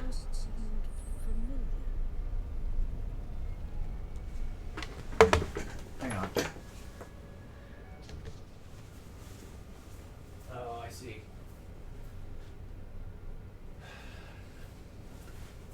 Alright, sorry about that, but they're doing a thing where they're, like, breaking the rope or some shit in the neighborhood, and they're just fucking destroying everything inside. God of War 3, Blades of Exile, in my opinion, I think are probably, like, some of the best blades of any God of War. I think they're the most useful of God of War. They have the L1 circle, which is just insane. because it just, you know, essentially auto-locks you to, like, any fucking enemy in the room, for that matter. It has great range on it. You see that shit? I still hit it, but they're disappearing! I didn't fucking hit anything and they're disappearing! Whatever. So, anyway, Blades of Exile, fantastic. It's been a while since I used the other, like, methods of L ability. It's been a while since I played God of War 3, so it's kind of going dead offhand here. But I remember the L buttons being at least okay. At least the circle one always being, like, the best option to go for. That's how decent it is. So, Blades of Exile, fucking fantastic. Can't go wrong. Nemean Cestus, fucking fantastic. Can't go wrong. Really good weapon. Really strong L1 square. That's really powerful. Somewhat decent L1 triangle, but kind of shit. L1 circle is pretty much the same thing for everything, so it's pretty much just going to be a universal weapon, or a universal move at that point. No point in talking about everybody's L1 circles. They're all the same, kind of. Of course, except for fucking Hades, who has to be, you know, has to be so different. Hades makes it to where you grab onto people and then you rip their souls, and that attacks them with skulls. And I'm not a huge fan of that one. Nope. More of a fan of the ones that actually grapple me to my enemies and stuff. Because I like getting in as close as I possibly can and then beating the living hell out of something enemy-wise. So that's just what I like to do. I'm out of breath talking about this. Fuck. So the whip, the Nemesis whip, I don't like it. I despise it. I think it's shit. And then the Hades, I think it's cool, but I don't use it. So there goes that. I don't really find them that fantastic. It's got some neat moves, but a lot of the moves are kind of like low down moves, where like the weapon doesn't really hit in the air. It just kind of hits like the ground, and it's always kind of just bugged me a tad. Hopefully this works, because sometimes you can do this. Sometimes the thing will just shine onto the statue. That's not doing it now. There we go. Yeah, you could save yourself like a little bit more trouble if you do that. It just saves you like a couple more seconds.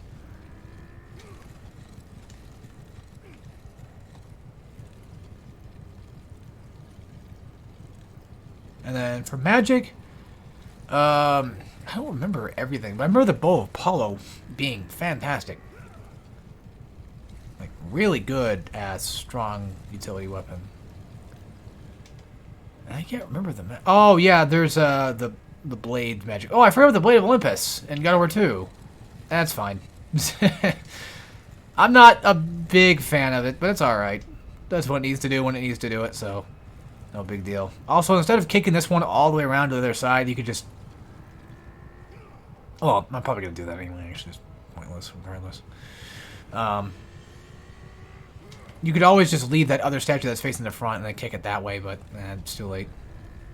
I'm trying to remember most of the magic. I think there's like the Spartan army one. It's effective. It's pretty fine.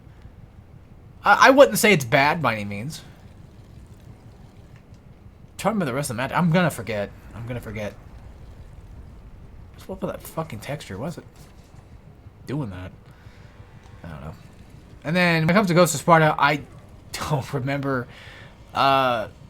What's that fucking thing called? The Fury? Was it Gaia's Rage? Or is it somebody else's Rage? But the fire move's pretty cool. And then for Ascension, like, you have lightning, fire, ice, and then something else, I think. And it's got a very Spiral 4 vibe to it, but it's fine. They're effective. The Rage meter thing's kind of strange, but it's alright. There's also the Rage in God of War 3 that basically gives you the Olympus, Blade of Olympus.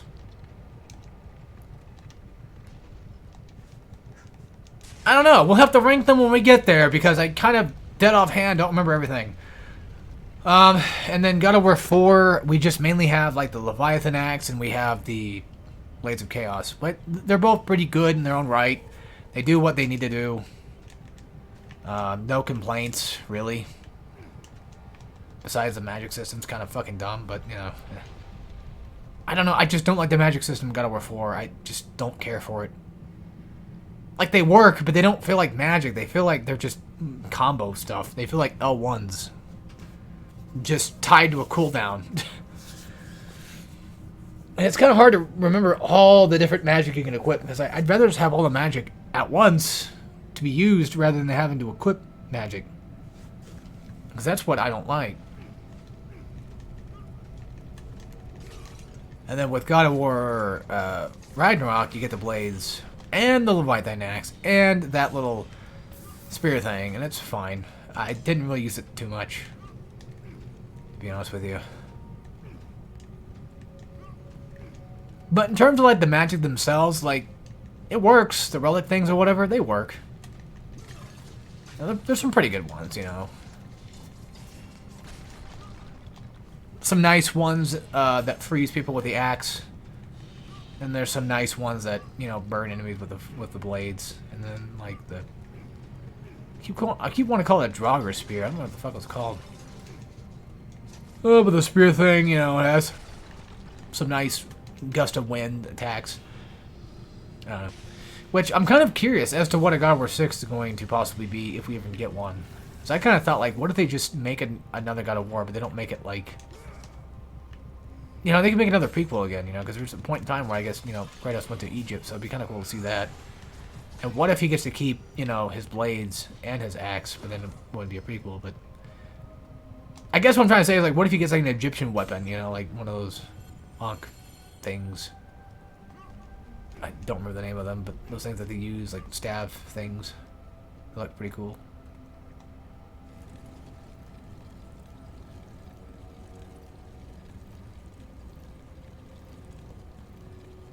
Oh, yep. Forgot to talk. Sorry, guys. Silence and violence.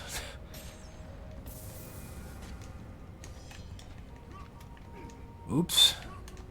Probably should talk more often. Should just not stop talking, because that's what YouTube and that's what Twitch wants. It's for the algorithm. Consume more product so you can consume more product.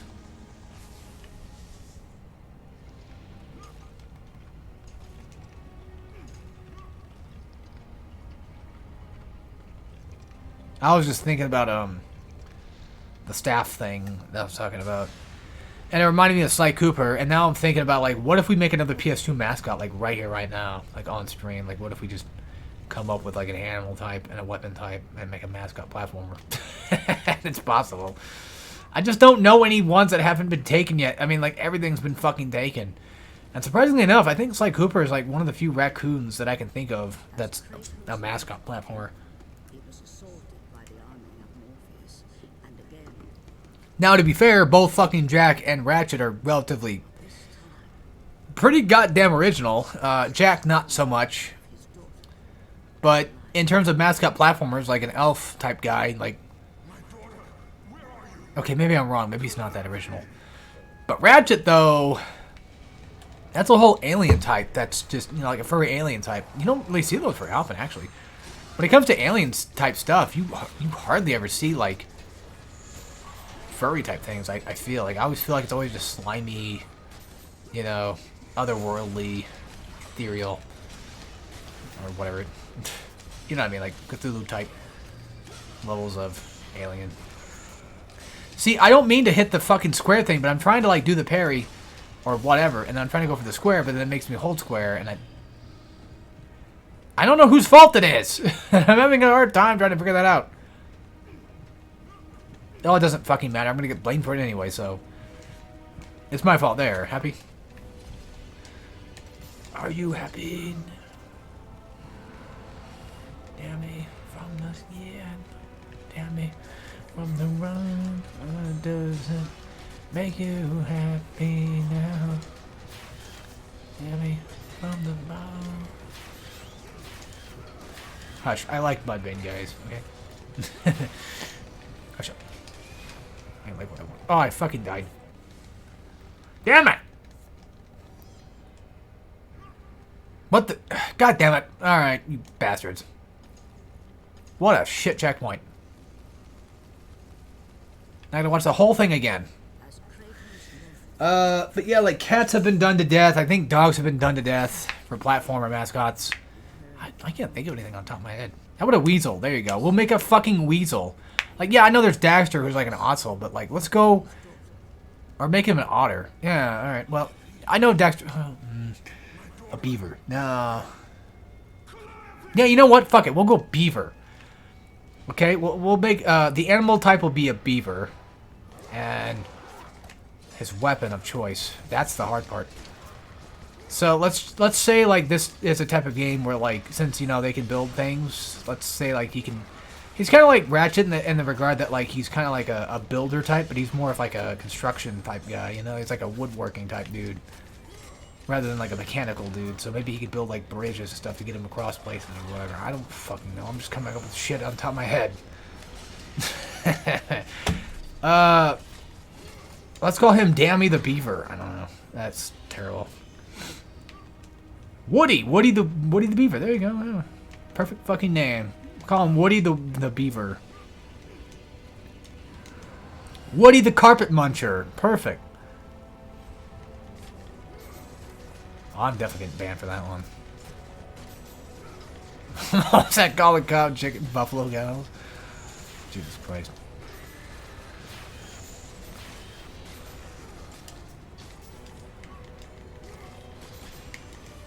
I like how the triangle now just for some reason just destroys his Gorkins.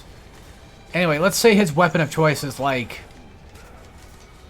It's like a wooden, I would say a plank of wood, but that just sounds... Nah. We need to go something a little deeper than that. You know, we got to go a little farther than that. It has to be something that has utility, like Sly Cooper's weapon, with the added benefit of being a weapon. Like, in all instance, like, Ratchet's wrench is a utility weapon. But then you kind of question, what the fuck does Jack have? Dude, Jack's got fists, bruh. And he gets, like, that spear gun thing in, like, Lost Frontier, so... There's that.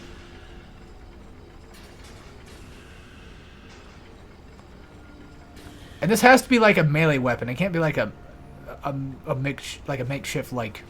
gun, so it can't be a drill thing. Although maybe it could be. Maybe a chainsaw. Like some sort of like... Maybe a saw in general. Like maybe he could...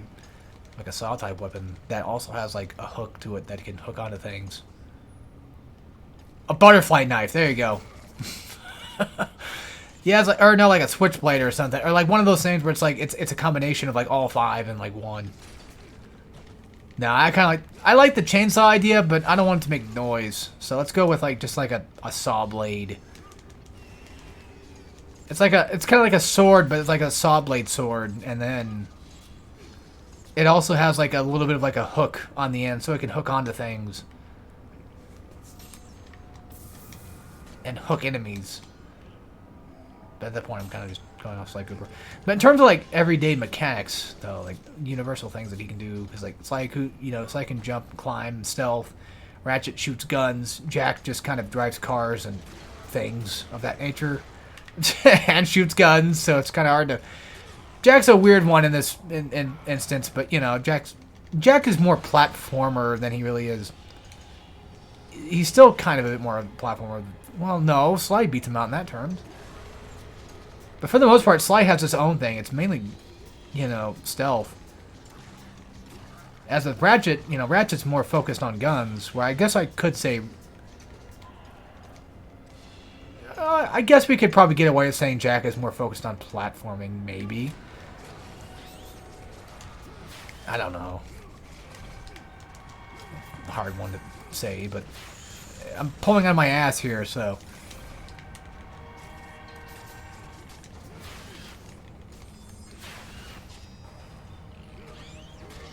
Yeah, and then the universal mechanics is like every now and then, like you'll have to collect pieces of wood, and then you have to use those pieces of wood, much like you have to do like with Ratchet 1, where you have to like buy things a lot of the time.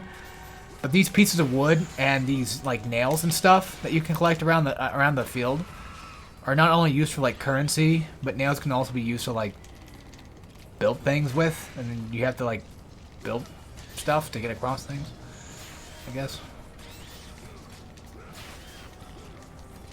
I don't know.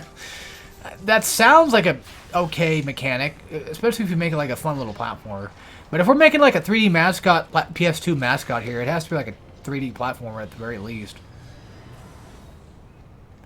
If anything, I know it's going to sound extremely dumb, but at this point, I'm pretty much just, in all technicality, when you really think about it, we're just making a fucking Fortnite game.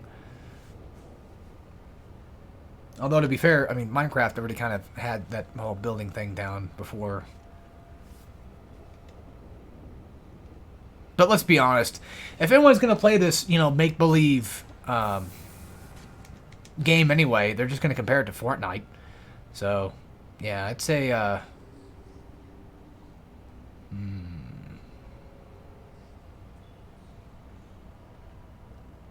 like a saw blade thing. Sounds kind of cool. And he can kind of like chew on wood and stuff, I guess.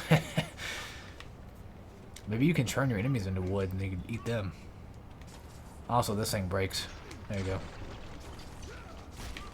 For those that were curious. Alright, now time for this fun little fight. So these guys are just a little bit less annoying than their other counterparts. But they're also more annoying at the same time. It's hard to explain, but they get knocked in the air a lot easier, I feel. But they also have, like, some really fast, rapid attacks that just piss me the hell off, so...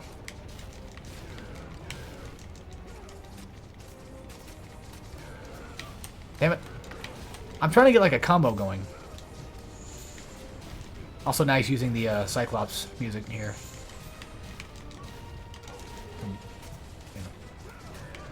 Got over 1 and stuff. Or now got over 2, actually. So. Right? Okay, now I'm starting to freak out, not remembering. I'm pretty sure this was God of War 1. Like, I should know that. I like the Cyclops song a lot. I don't know why my brain is not functioning well with me. Well, I'm trying to make up my own goddamn my platform mascot here, so, you know, give me that trouble. Anyway, yeah, but yeah, nails and screws and such, they could be considered like your sort of currency. And then, like, you can actually, like, find wood as, like, extra stuff that you can find around the field. Now, should we give him guns? That's another question. Should we give this beaver guy the ability to just blast the fuck out of things and just shoot off people's heads and shit? And what are the enemy types? Because, like, with Ratchet, you know, a lot of time it's, like, organic versus robotic life. With Jack, it's usually, you know, organic. And then with Sly Cooper, it's, well, French people. But, yeah, if anything, I have a great idea. In this make-believe... Fuck, no! Anyway, in this, you know, made-up platformer mascot game, Woody the Beaver has to fight the British. So, that's his enemy type. What does that exactly entail? I have no idea, but let's just say that they're British, and go on from that. I mean, realistically speaking, if anything, maybe he fights, like, wooden objects, and he fights, like, robots and stuff. But I feel like robots is more so like Ratchet's reign than anything else. Actually, Jack does fight robots too, but... Fuck.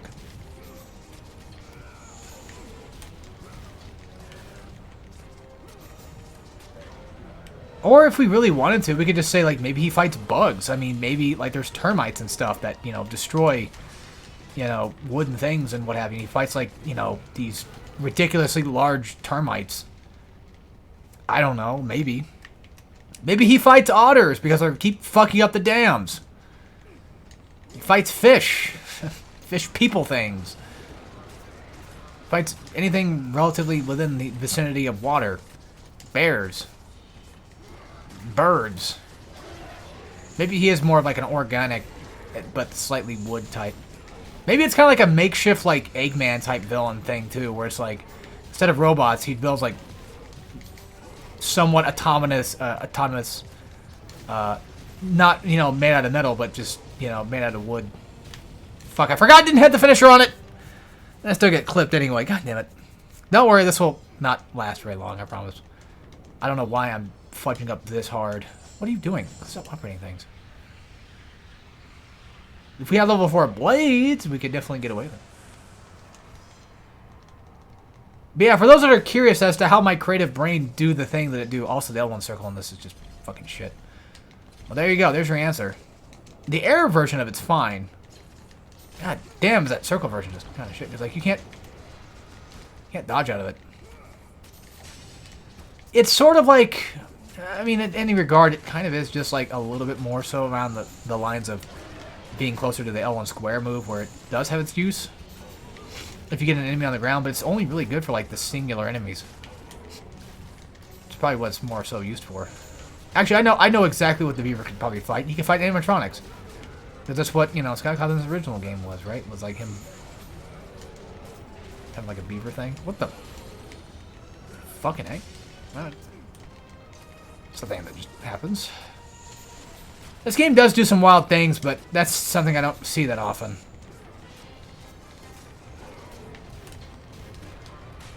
I gotta get him to stop attacking because he's gonna continue to smash the ground. It's gonna be a lot harder to get away from that. See, the funny thing is, like, you fight one Cyclops at a time, everything's fine. But you fight like 2 or 3, and then all of a sudden everything just becomes a lot harder. And realistically, the reason why is because like it's the room.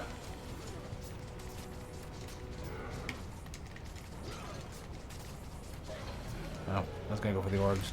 Green orbs. Well, I mean, I still got health anyway, so it's not a big deal.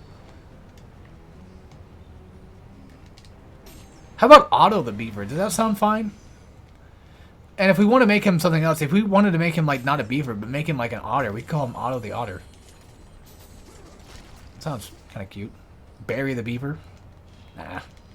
I don't mind Woody. I mean, sounds fine, I guess. Alright, game developers. Start making that game. But hit me up. I'll give you some ideas. I'm not a good game developer myself, but, you know, at least try. I don't really know any game developers either. Unfortunately. Any decent ones. I'm not one of them either. Like, I fucking suck at modeling, too. Like, I tried taking shit from Blender and putting into, like, other Blender files, but just fucked up. Now we have, like, a new updated Blender, so maybe it'll actually work now, but I still gotta go do it. If anything, I should probably at least try to maybe... Well, I did put... Actually, yeah, I did put them in the... I did actually put one of my models from Blender into Unreal, and it worked fine. It just turned out to be really fucking huge, though, but... Which I think that's a thing that either I can change...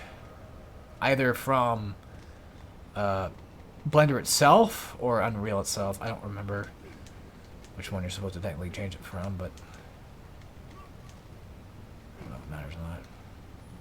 I also don't remember if there's anything back there with that. I could have sworn like you could take that little thing and little step thing and use it to head to a different area.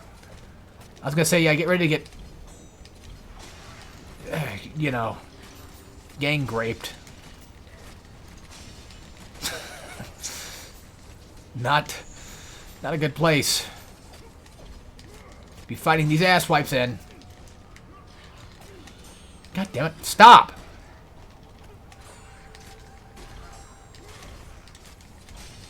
I was watching something the other day. I forget what it was, but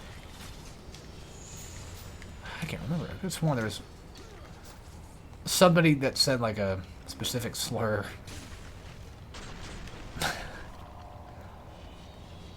I don't know.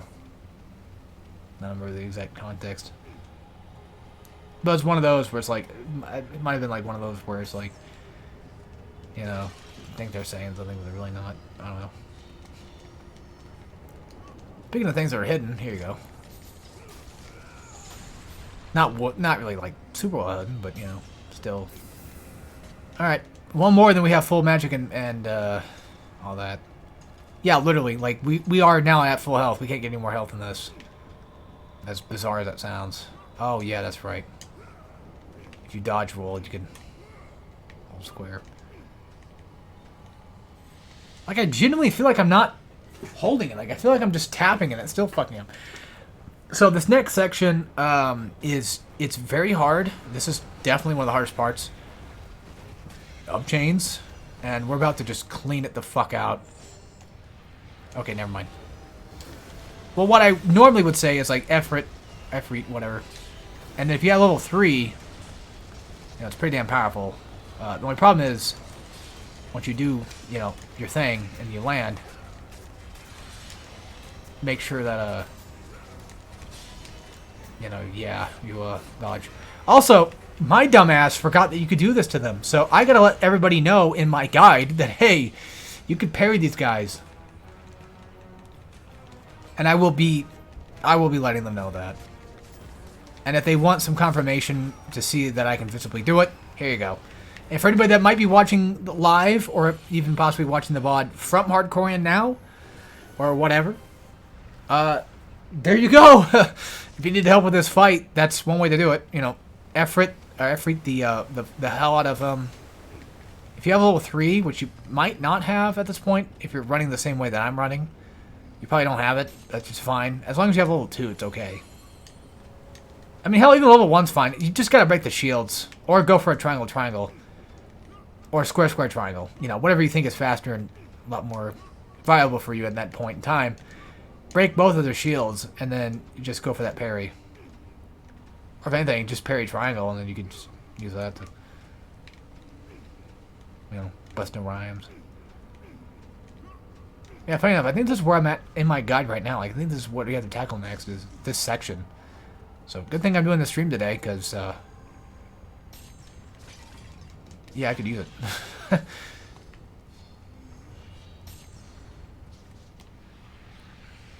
Might as well try to upgrade it the best I can.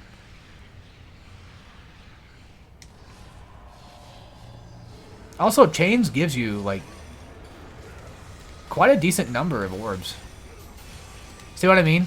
When I said earlier about the whole plume and then 2 other attack shit? Yeah. That's exactly what I was talking about.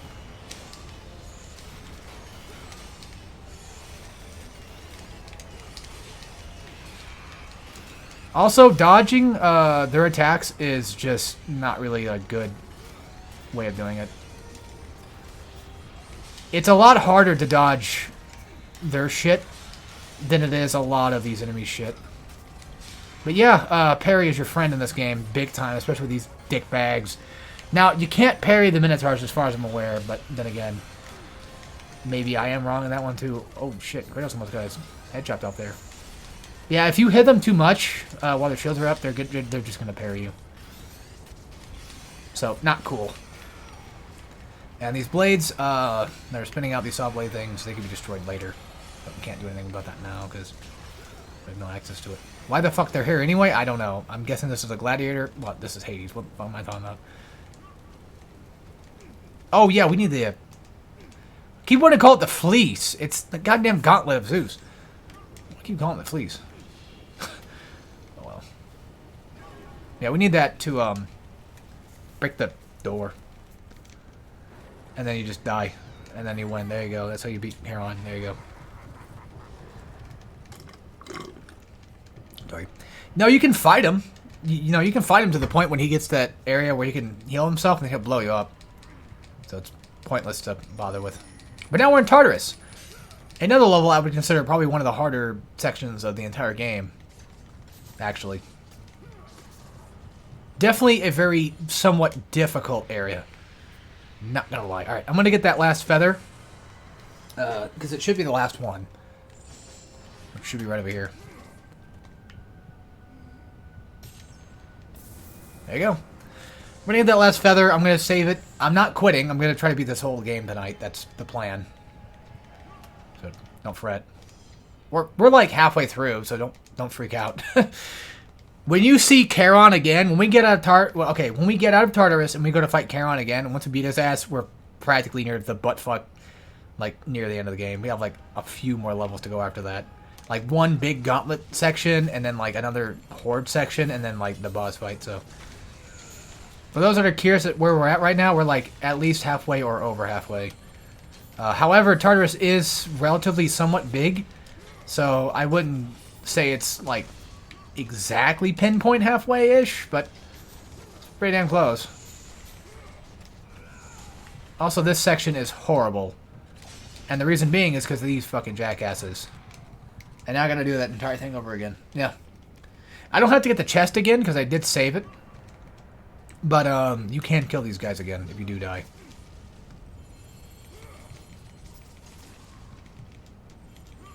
Kind of rude, considering the fact that they're stuck in basically permahell. Now, why are there, like, some of them chained up together? I don't know. I always assumed, like, maybe it's because they're a couple. But I have no idea.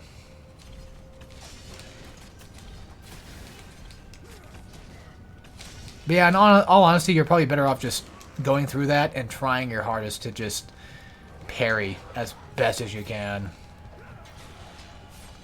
Now, these guys are going to respawn. Also, Efreet. If you have level 3 Efreet at this point in time, it's really good here.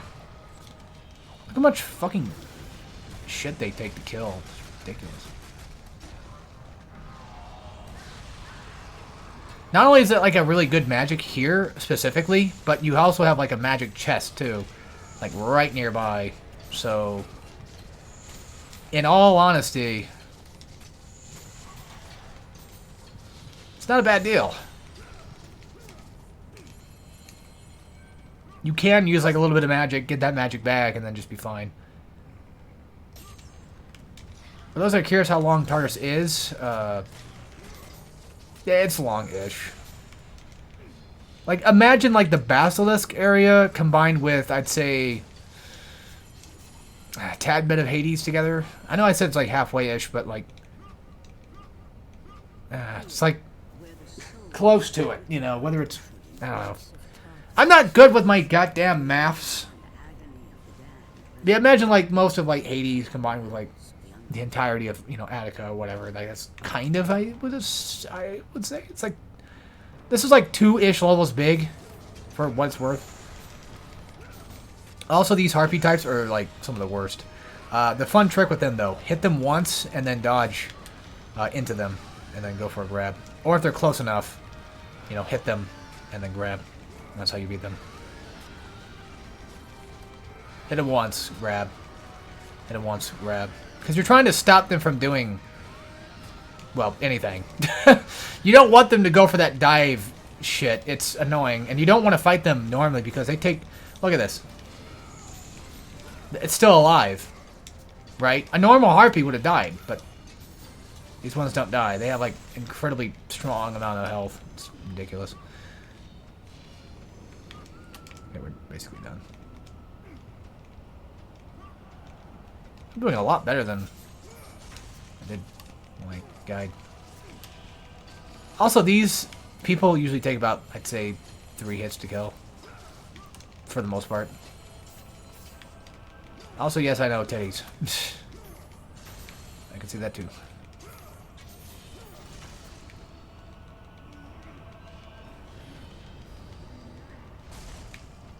Okay, so I think if you die here, you end up getting screwed out of fighting these guys again, I think. I don't think you... I'm trying to remember. I know there's an area that you do get screwed, though. And I know exactly what area that is. But this one, I'm not 100% sure on. I don't remember exactly if you can actually get screwed on this one or not. In terms of orbs. Part of me wants to say no. The fuck was that? I mean, at least he can get back, but still. Yeah, I'm just gonna block because I know he's gonna hit me with some shit. But yeah, you'll know exactly what area I'm talking about when we get there, but it's like this area like a Minotaur, and it's just not fun. If you go a certain way, and you get the chest, if you get the secret chest first, and then you do the fight, and you die, you will lose out on those chests, and that's 8, like...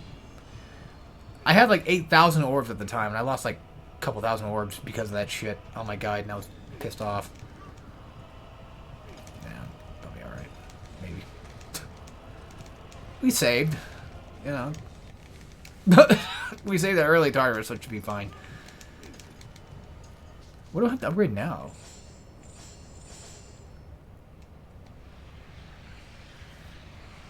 Pointless, but eh. I'd say if anything, maybe save for the gauntlet. Get that thing as high up as I possibly can. Also, no reason to grab these guys, and thank God they don't take like a million hits to fucking kill like an older God of Wars. But they do this shit too, and it's just annoying. They're not gonna kill you with it, but at the very least, it's still irritating to deal with. And they take about like a couple of triangle kills to hit, to kill. So 4 hits with like regular light if you're got blades like I do. So not too difficult, which I'm glad, because I despise when God of Wars need to have all other enemies just be tanky on like climbable objects, because that's not fun to deal with. So not cool. Also, look at that grab range. Dude's fucking Marth on steroids.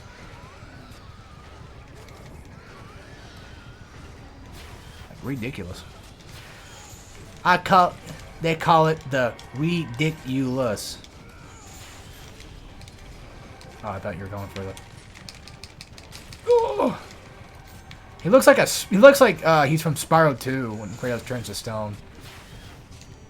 That one section with Hunter, that one level with all the satyrs. Funny enough, actually. Think of it. Well, to be fair, the satyrs did come after. I mean, God of War did come after Spyro. But then again, Greek mythology has existed for fucking as old as time, so. Eh. So dragons. It's a tale as old as time. Beauty and the breast.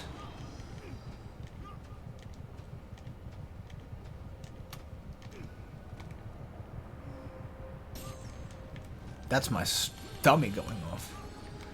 My digestive tract is killing me.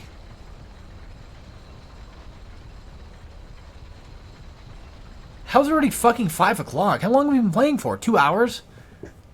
Sure don't feel like it's been fucking 2 hours. It'd be insane if I actually beat this in like another hour. I don't see that happening. If I don't die as much, then fine. We're like right near the gauntlet, by the way, for those who are wondering. We're like, okay, yeah, I didn't think so. I'm pretty sure you can't parry any of their moves, but they're too big to do that with. They're like Cyclops big, and you can't parry Cyclops, so it wouldn't make any sense. Also, do be careful because there are some jackass enemies that do spawn. And something else, real quick, air archers spawn. That's what I'm trying to say. The whole charge thing, you want to be at a safe distance to jump if you're gonna jump them. For the most part, you know, evading out of the way and like keeping your distance is the most helpful way of potentially beating them.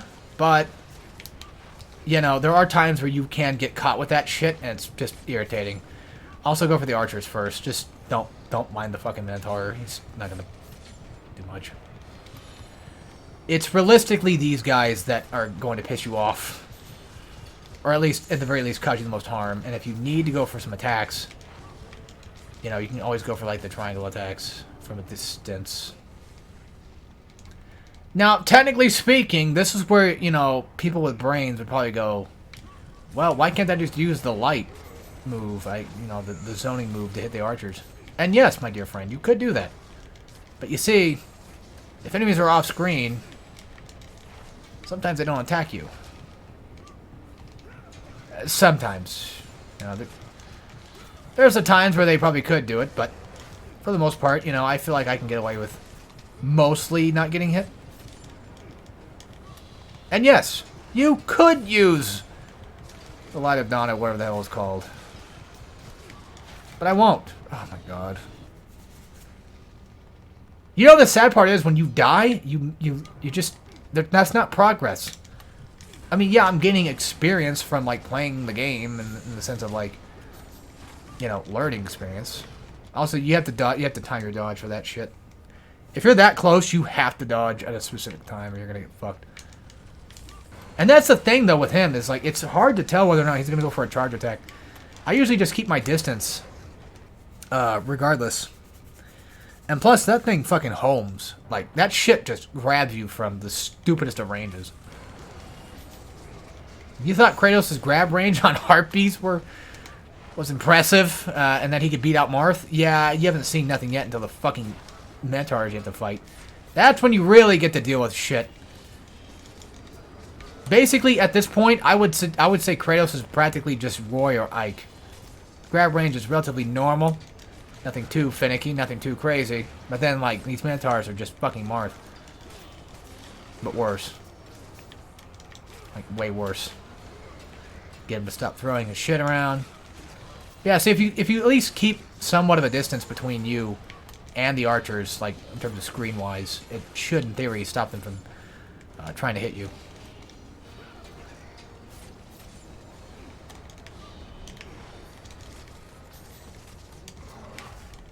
That's a nope. He's gonna go for the... Alright. He's probably gonna go for a charge. Man. Fuck him. Where is he? Yeah, it's kind of like Devil May Cry, where, like, sometimes enemies just don't attack you off screen if they're... Well, off screen. I wouldn't say it's reliable... But it's definitely something that you could do.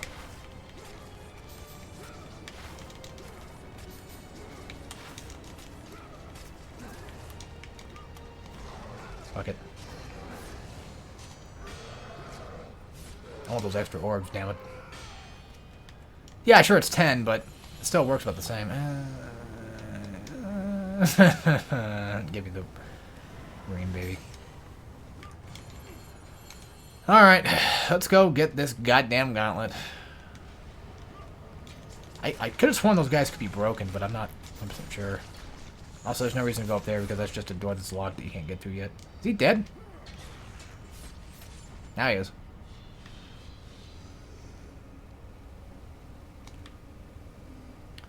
Nice red chest. Nice Kratos chest. I think I have enough to upgrade the gauntlet when I get it. Which I'm probably just going to do, like, right away. Oh, did I talk about the other game? I bought Dawn of War. I don't know if I talked about that. Yeah, for Warhammer, I bought that one.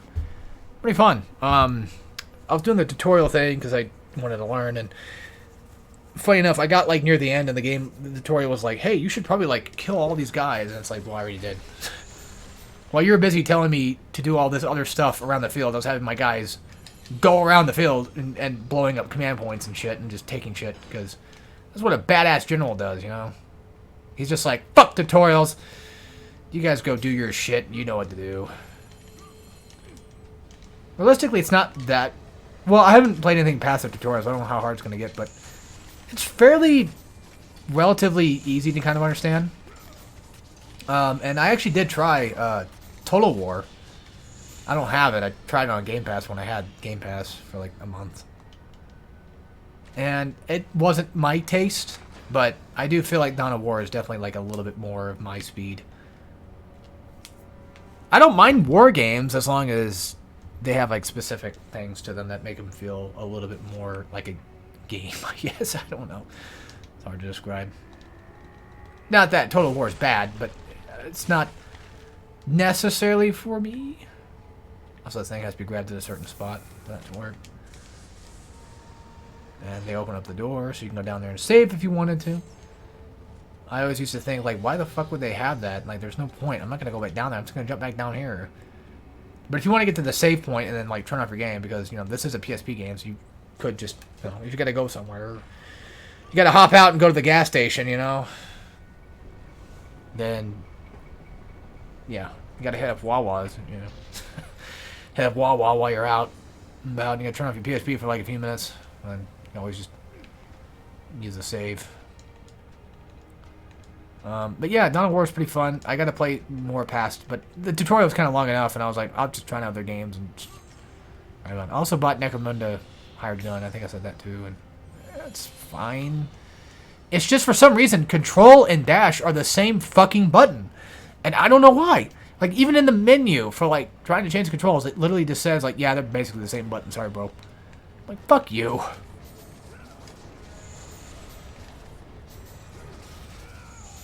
That shit pisses me off.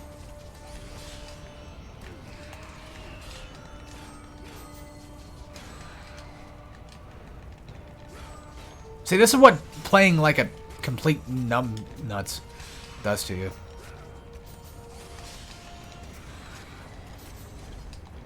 Fucking A. Alright. Also, notice how Kratos has, like, different types of, like, symbols on his knee pads there. I don't remember him ever really having those, to be honest with you.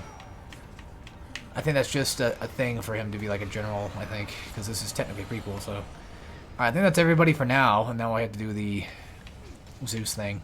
Which, this is a checkpoint right here, so if you die, you're going to have to do this specific scene all over again. You're going to get the gauntlet. Looked like it broke in half there for a second. And yeah, it also breaks shields too. Like, I know I mentioned earlier, but it breaks through armor. But yeah, this thing is pretty good. Might as well at least get it level 2. It's a bit early, but trust me, I got my reasons for it. Now, the evading and hold move, I don't really care much for. Let's just upgrade the fucking light, I guess. I'm not gonna use it much. Yeah, you can use, like, parries, to stop these jackasses. The parries for the gauntlet are fine. They're not my cup of tea. I much prefer, the blades for that. But, at least for the square. But the triangle one's fine, because it does the job. But yeah, if the shielded enemies attack you and they go for, like, if you get a parry off of them, you can just break their shield. Much in the same regard as, like, with the blades. There you go. Pretty easy, right? This is what L2 square looks like. This is what evade square. And then evade triangle. And then, of course, just hold triangle is that. And then you can do that in there. There you go. And then this is square in there. I think we got L2 triangle, didn't we? No. Also, something fun you can do. In order to switch between weapons, you have to hold down, or have to hit down on the D-pad. And you could actually, while evading, continue to hit down on the D-pad, and then continue switching between the weapons, and then it'll make you go faster. Like, at the end of that roll, if you switch weapons, it'll make you go faster. It's faster than square rolling. Those are curious. At least it looks faster, I'll say that. I'm not a speedrun expert, but I do feel like it looks a lot faster than the other version of it, that's for sure. Alright. Only problem is you kind of get yourself into a position where you might not want to use a specific weapon, you might have dodge rolled into that weapon, and that's something to be careful of. Also, this section here is a two-way. You decide. Look how powerful that is against, like, just level 2 gauntlet against fucking harpies. And it has a hell of a decent range to it, too. Like, in all technicality, like, I guess, yeah, maybe the blades have better range, I would say, still, kind of. But the gauntlet does get you kind of, like, in closer a little bit faster, so that's also something that's a benefit of it. But yeah, it's just really strong. Just get the fucking chest! I'm gonna do this way first because I hate this way. I don't like this one. I don't know why. Fucking no. It reminds me of the room that comes up later, like with the guys with all the archers and like the 2 levers around it. The one we have to like release Atlas. You guys probably know about that maybe. But yeah, you can break these guys' armor off right before they even get out. So, fun little thing you can do. Be careful of getting hit by that shit because you will be knocked the fuck down and it is not cool.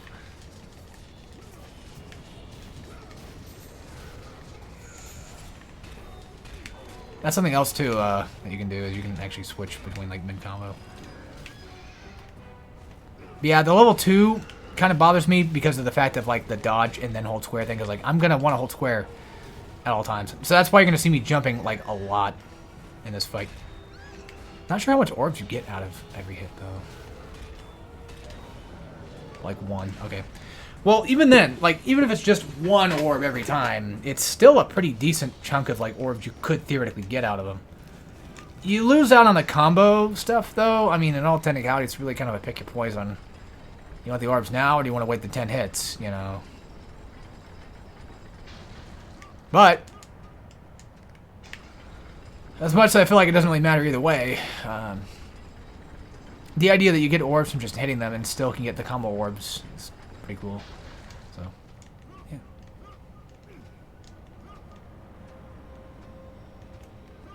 Okay, let's move on down.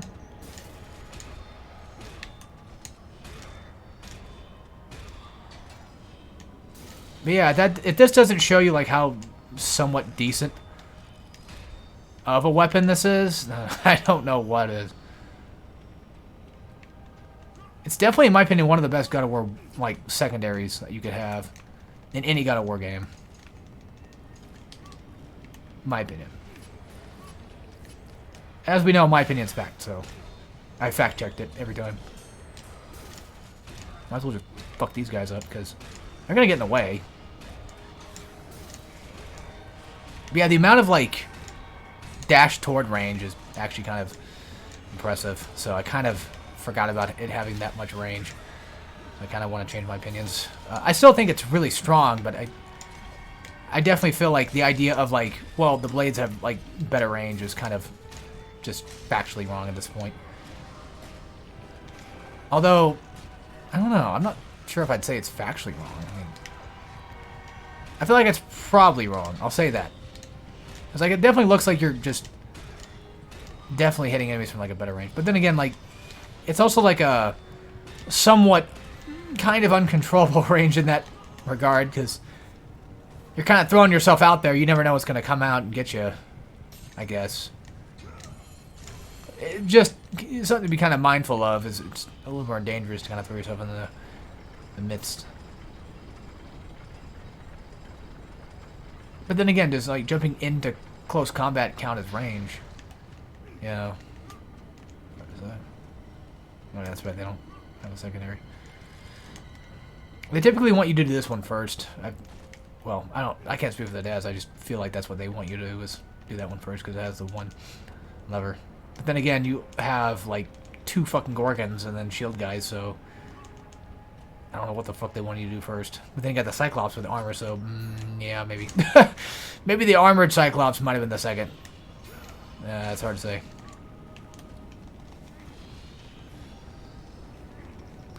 How many orbs we got right now? 4,000. Probably like, what, fucking 10,000 upgrade to level 3. Let's see. Yep. You know, I never checked this shit, like, ever. Just never had no reason to.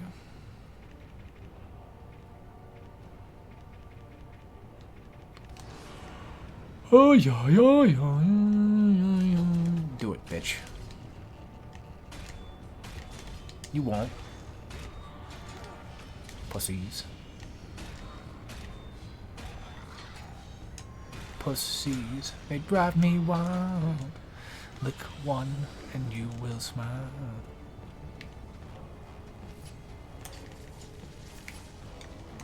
Just because I like showing off how strong this could potentially be. Yeah, 1 charged hit, and there you go. But just the power, like the power and the feeling like you have full control over most of your combos. Even though I talked about like, you know, the control with the blades. But I still feel like the fact that I can still cancel with it. I'm talking about specifically just the gauntlet itself, like not comparing it to the blades, but like specifically as the gauntlet itself. It's insane that you can just break out of a combo almost immediately and just still be fine and intact. It's crazy. Come on, game. Fuck. Known that these immortal beings hated the Olympians with immeasurable fury. I'm gonna say I better not be getting attacked. More big orbs. This area right here. If you go left on this and you get those chests and you die, those chests will be gone and you will not have the orbs. But this is one of the most ridiculously hard sections, at least in Tartarus. Very dangerous, very yabai. I hate it a lot. I fucking think it sucks. And I gotta do this over again.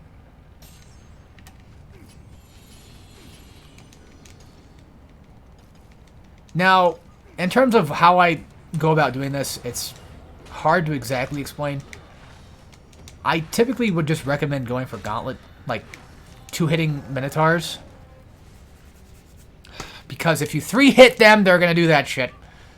That's why. You don't want to 3-hit Gauntlet Minotaurs because they're fucking dicks. And it doesn't matter what you have equipped at this point because you're fucking equipped with Blaze.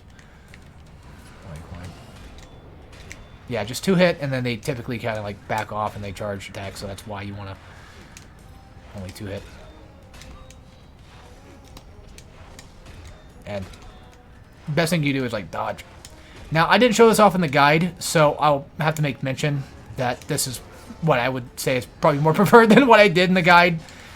Because at the time, I wasn't really thinking very smartly about how to do a lot of things. I just kind of thought, like, oh, I'll do the thing that I do all the time. And then the thing I do all the time just kind of, like, not necessarily, like, the preferred best way of doing things.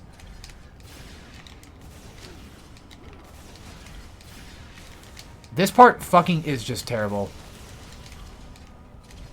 You either have to just parry the shit out of them or just know your magic enough. Or fucking die like I do. But I do think that we can get a checkpoint, though. I think so. Yeah. But then they despawn. So. No, they don't. Well, fuck them anyway. Look at this shit. Look at this shit. Excuse me? 4 hits? I mean, yeah, you could charge it, but then it just doesn't fucking matter, because you're gonna get shot anyway. So yeah, just parry them. That's the best bet, honestly. You've got a magic chest you could use right here. Yeah, of course you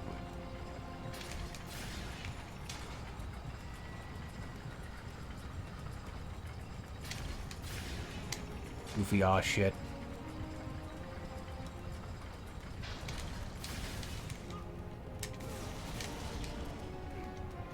Yeah, that's just fucking dumb. I was just checking something. I think you can charge in there.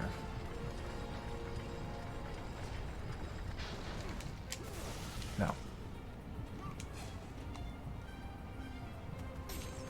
I can grab my other drink, but too lazy. The ice is probably melted by now. And you know what happens when things get watered down.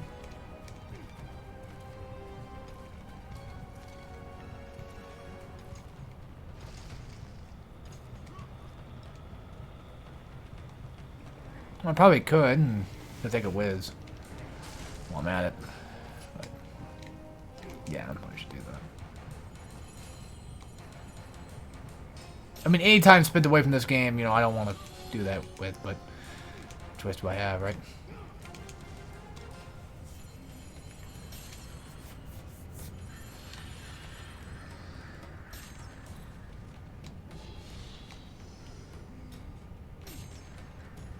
One thing, one of the strangest, funniest reasons why I didn't like using the gauntlet back then was because I liked the look of blades on my back better than I liked the gauntlet. However, the gauntlet is actually pretty cool looking, regardless, so... Alright, let's just get a little further in here, upgrade something before we go to Atlas, and then I'll take my break, like a few minutes.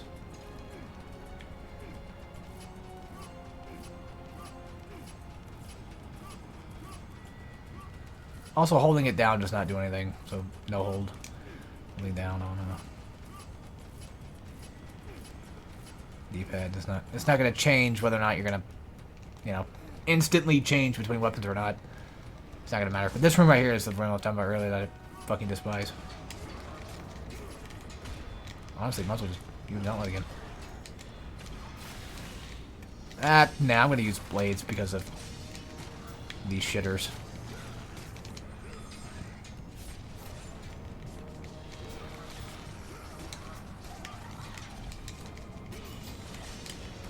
Okay, so I was kind of wrong about these assholes earlier. I said that they were easier to knock up in the air, but it seems I was wrong about that too. So that's Something good to kind of remember.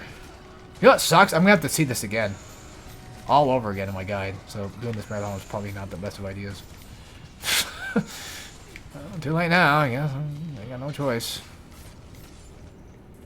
I get kind of tired of watching my old gameplays sometimes, you know, it happens. I'd rather just play the game, but then, like, I don't want to make a guide and then do it live. Now, granted, I could always just cut out a lot of the sections where I die, but then that just kind of defeats the purpose of a guide, doesn't it? Because then it'd be like, well, watch me play this, like, blindish, and then continue to fucking die all the time and not have any idea what I'm doing. But then again, you could also say, well, couldn't you just do a stream/recording and then go through, edit it, and then say, like, yep, like, you know, play the game once, do a stream of it, like, have some knowledge of the game, and then beat it again for all to see, and then you tell them, like, your tips and tricks. But that would be the smart thing to do, yes, but, you know me, I'm lazy as shit, so. I don't know. I think if I pull this lever, I think it releases Atlas, and then it goes with that whole bullshit fucking cutscene thing, so. BRB. Oh, man. Ooh. Got stretched for a little bit, you know?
It's just fucking cold down here. Jesus Christ.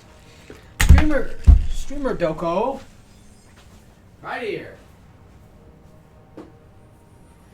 Alright. Back.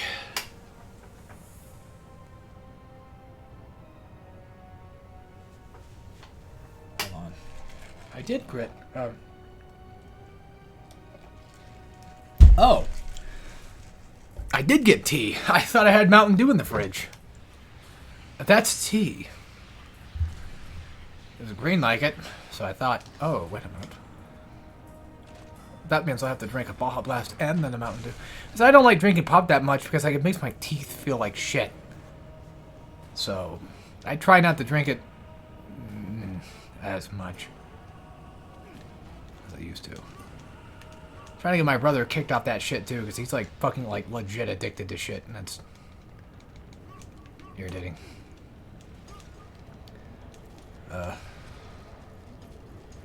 Not irritating, but just like unfortunate that he just can't seem to just stop. Ouch.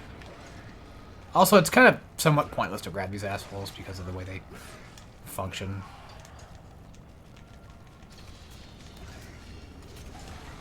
You're better off just hitting them either with a triangle attack or a square. I know it seems kind of strange, but realistically, grabbing them is just not optimal in my opinion. Because they just are fucking weird, janky-ish. Grab onto. Let's save it. We haven't saved in a while. No, stop making like 10 different fucking save files.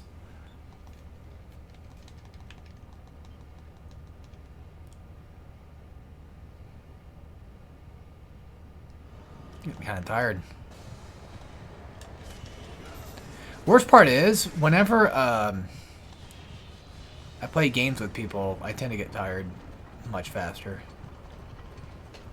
And now, like, you know, the family wants to have 4th of July thing, and it's like, that sounds great, of course, but they also want to do, like, Mario Party, and it's like, well, hopefully we do the one map, because I get fucking tired after one map. I don't know why. You know what's funny, too? Like, I like Mario Party, but I don't like Mario Party that much. And I feel like people just want to do nothing but Mario Party. Then every time that we want to do Mario Party, my sister wants to play Mario Party 8, and then sometimes I'm kind of like, sure, why not? And sometimes I'm like, well, I don't want to fucking deal with the Wiimote shit. You know, make sure we have batteries for the Wiimotes to play a fucking game. It's, yeah, there's also like, yeah, you could have a charging station, but then you have to make sure they're charged. And you could say the same about like PlayStation controllers or Xbox controllers, but like, bro, you can have that shit charging while you're fucking playing with them. But with Wiimotes, you just can't. You know, you just can't. Sucks. She always wants to play 8, but then, like, I remember last time, I think we all decided to do 8. But then all of a sudden, nobody did it because Mario Party 4 was the only one in the fucking Wii at the time. And they're like, well, it's in the Wii already, so we're doing 4. And I'm like, oh, fuck, alright. I like 4's minigames. I like 4 a lot, you know, but... goddamn. Goddamn. You know, we do 4 quite often. And nobody really ever wants to play Mario Party 1. Nobody in terms of, like, the family. Like, sure, I might be able to get, like, a, you know, my brother or whatever to do it, but... realistically, you know, you're not going to get my mom to do that shit. Or my sister. They're not going to fucking play Mario Party 1. Hell, they probably won't even play Mario Party 2 or 3. Which reminds me, is Mario Party 3 on Switch already? Should be. Should have been. So I think so. No, this fucking place. Well, now that I know to parry, I'm going to, for the most part, defeat this section with ease. Easema. It's not going to be that easy. It's not going to be that fucking easy. Because, like, you have the damn saw blades to deal with, and, yeah. Also, look, we're almost near Charon again. He'll be an easy fight. Funny enough, he's actually what I would consider probably one of the hardest fights. He's the hardest boss in the entire game. But he's butt-fuck easy. It's bizarre. Persephone has some difficulty to her, but I really wouldn't consider her that hard. Yeah, make sure you switch to fucking blades.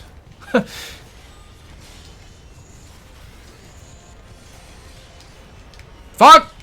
I saw that coming. And now, what sucks the most is you gotta climb all the way back up. Oh yeah. That entire section was just wasted. Because this game hates me. Now, in theory, you could say, like, well, if you're gonna die again, you know, why bother opening the chest again? Well, one, I get green orbs out of it, so it's kind of helpful a little bit. And two, I don't want to have to come back. And I'm already on the way there, so fuck it. Also, just try to destroy these things first. The faster you get those over with, the faster you can just take off the damn thing. You know what I mean, the damn gauntlet. It helps. It's a good weapon against these guys, but realistically, what you want to be going for is the parry. You don't want to go for the fucking charge attack, though, game. I don't know why it keeps doing that. But again, like I said, I think it's because like I keep mashing square while I'm doing things. I think the game just decides to say, you know, all that mashing you're doing, well, you see, we're just going to have it make it to where you hold square instead after you do it. Because fuck you.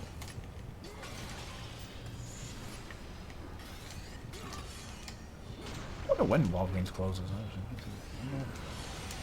Sorry, just food for thought things. Don't mind me.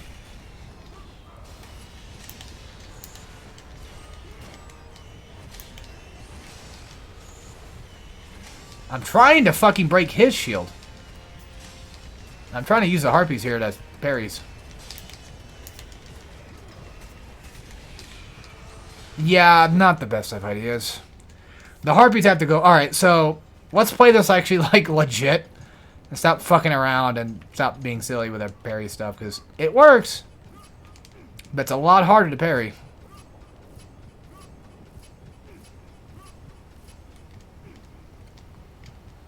Also, what do you guys think about Batman Arkham Collection coming to Switch?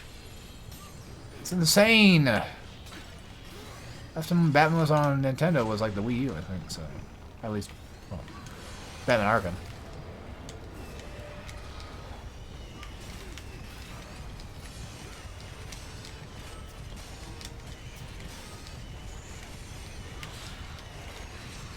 Okay, so yeah, the harpies have to go, but in order to make them go a little faster, magic. Especially this one. And then just... No! Why does it not fucking... Oh, because I have no magic, because it uses up so much. Or I have no magic at all. I have one. Alright, fine. You know what? Fuck the chest.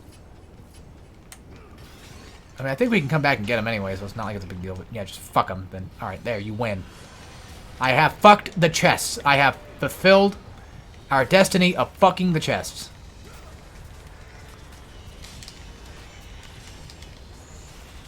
Now the only problem is parrying these dickbags and dealing with these fucking harpies. But yeah, I'd say, every... Why does it... Not why does it. Why am I so bad at fucking parrying?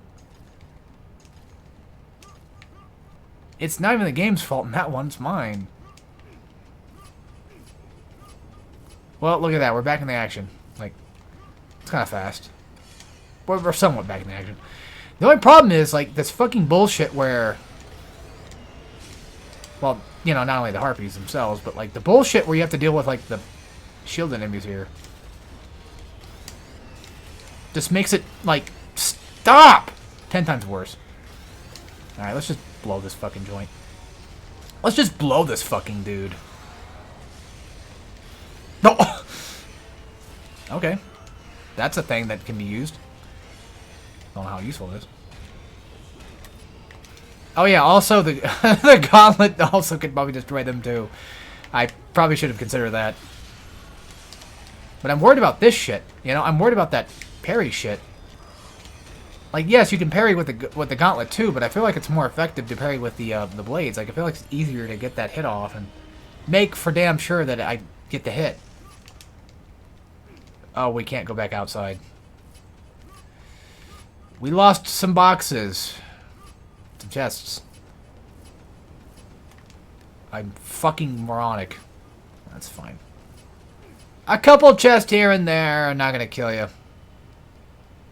Especially considering the fact that I literally got, like, that extra Gorgon Eye earlier, which made up for, like, an extra couple of chests we could have missed out on anyway. I'm not too pissed. I'm not too worried. I mean, like, I'm not going to upgrade much anyway. I'm not, you know, I have, like, my specific things I want to upgrade regardless, so... Doesn't matter. Also, if you parry on that second attack... I'll show you. Or not. But if you parry on that second attack sometimes, you can actually hold the block button. Don't do what I did. That was very dangerous. Do not do that. Do not do what I just did right there. Do not do the triangle finisher on Charon. It's not going to help you. Okay, actually, I think it might have been the first Hitman I'm thinking of. And don't get that close to him either. And you can also hold down the block button and do that. But I always recommend just letting go of it, just in case. Only do the triangle finisher if he's, like, in a stun. But if you want to make for sure that, how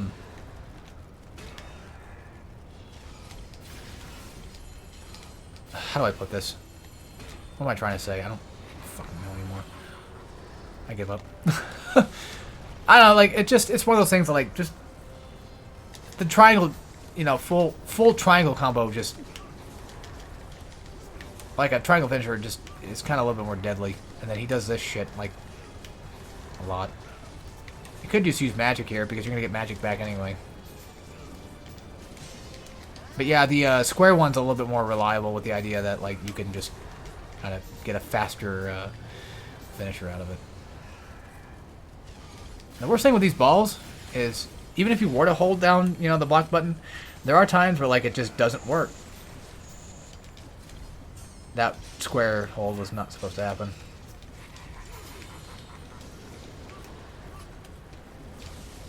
Also, if you break this fast enough, he doesn't get like that much health back from it. It's great.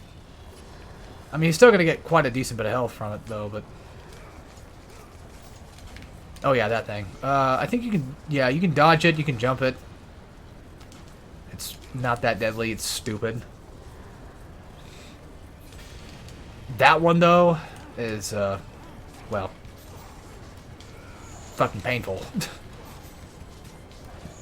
Yeah, only do the triangle finisher if he's in something like that.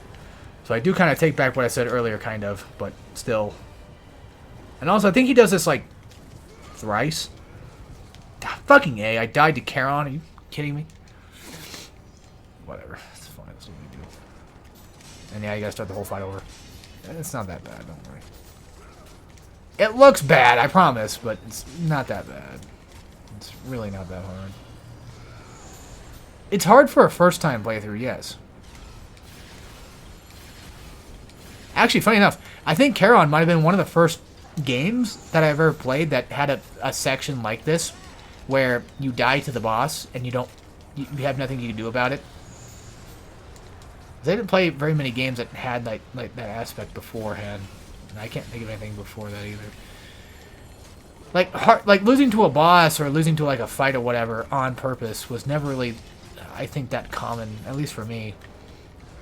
A lot of games I played. You know, so Charon was like a strange, like, what the fuck? Like, I died. But then, like, the game continued. It's so bizarre. And then that just, for some dumb, strange reason, became like a huge trope in games for like a good while. I don't know why. Well, I mean, not a huge trope, but like definitely one of those things where it's like, why do people do it so much?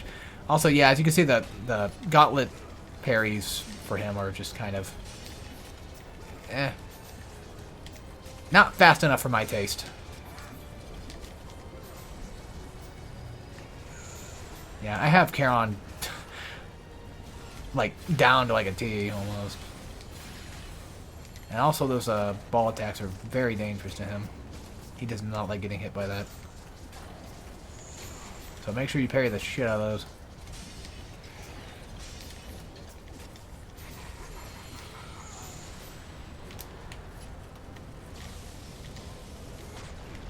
Fucker. Still made out with like a lot of health though. I also don't recommend using the gauntlet too much here, just because like I feel like it's not that safe. What the fuck?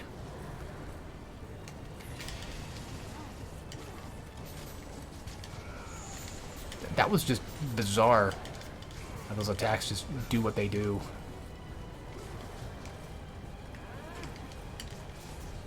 Like they just, for some strange reason, just hit me because.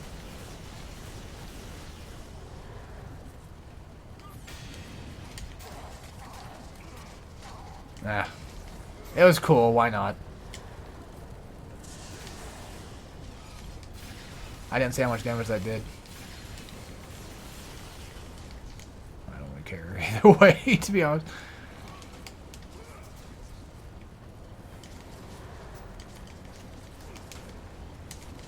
Yeah, you're better off just fighting him head on and then. Oh, you bitch!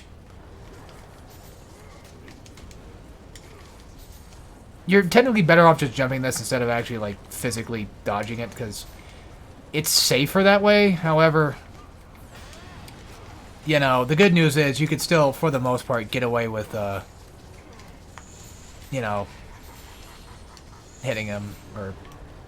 What? What the fuck am I trying to say? Also, don't worry, he's not dead yet. He's gonna play dead, but he's not dead yet, so don't think you won just quite yet. Alright. That takes care of that first part, though. We come over here. Try to grab his mask at the very least. Why are there so many fucking things popping in and popping out? What the fuck's happening in my game? I don't remember it being like this.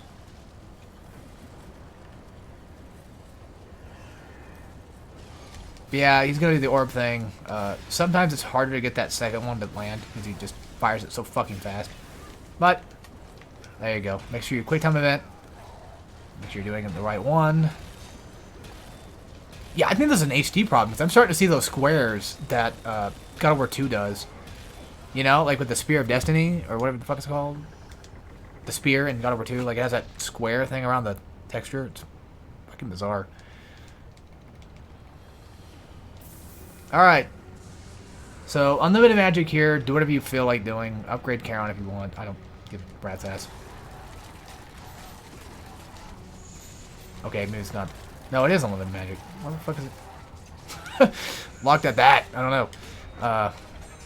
Well, I know why. I'm just being silly.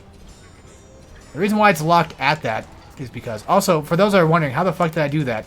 If you hold down and then you switch weapon and you have just like that ample amount of time between those hits, you can actually get a parry.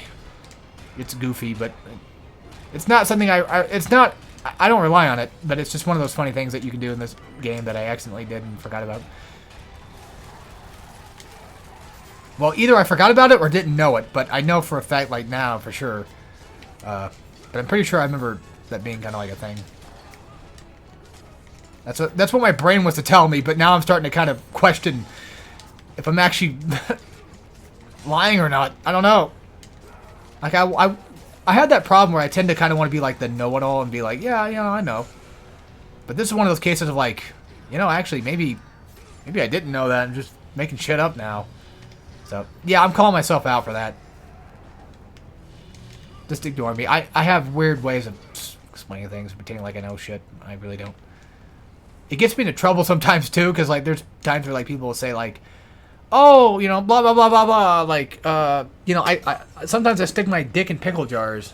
Did you know that? And then I'd be like, yeah, yeah. And then they'd be like, oh, you did? And I'm like, oh, no, not really. Not technically. Could upgrade Charon, but, I mean, to be... I'd say get at least level 2. We don't really need it, like, level 3, but it wouldn't be hard to have level 2. Because having it, at the very least, being able to attack and chain just a tad bit better than what it does now would benefit me a lot. So,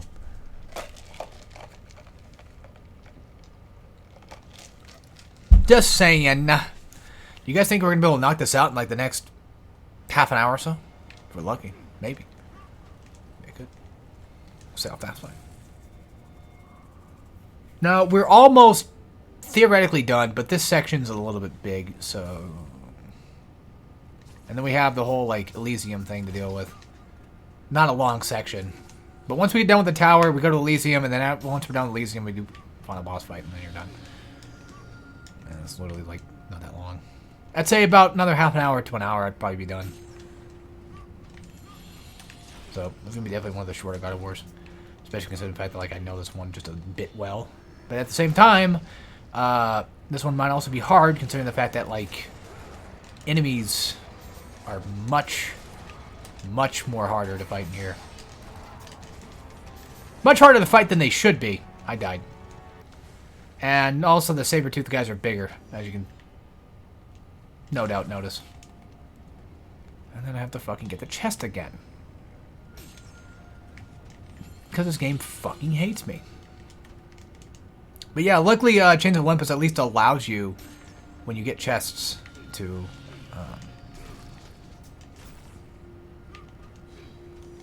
gain, like, at least most, if not all, the orbs. I'm gonna run Gauntlet and see what happens.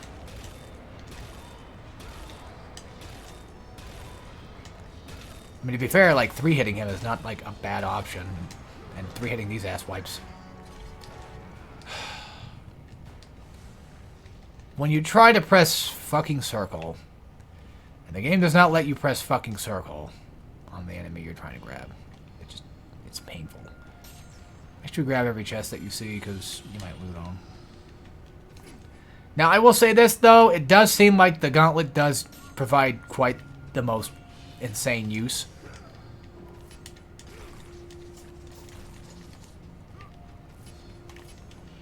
No, just fucking pull out the gauntlet or something. Like, it definitely knocks, you know, these dicks away, and on top of that, it just almost decimates the saber-tooth guy. Almost. Not completely. So I can't exactly... Yeah, I'm not going to rely on it. I said I'm not going to fucking rely on it! We're already losing to the fucking first wave fight. That's bad. That's bad. That's real bad. That's scary. Because, like, at this point, I think the game knows, like, you know, I'm trying to beat it as fast as I can now. Like, it sees me looking over at my time, and it's like, oh, this motherfucker, I think he's going to get, like, a PB of, like, 4 hours. Yeah, motherfucker. Like, it took me 5 hours when I did my guide to beat it. So, I'm curious if I can actually, you know, full-on beat it. With less time.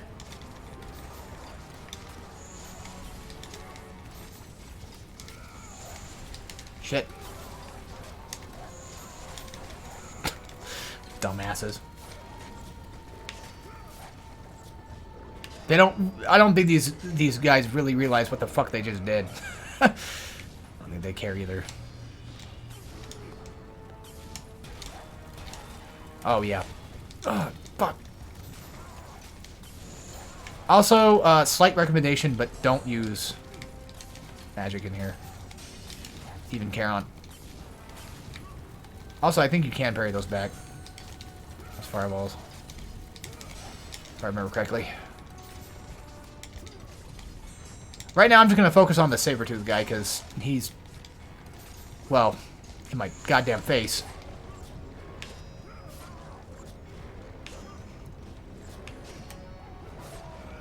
He's a little easier to deal with right now. Fuck, I'm gonna die if I'm not careful. I need to get them in, like, a position that I can just hit them. No! Fuck! I can't have that happening. I cannot be hit by fucking fireballs.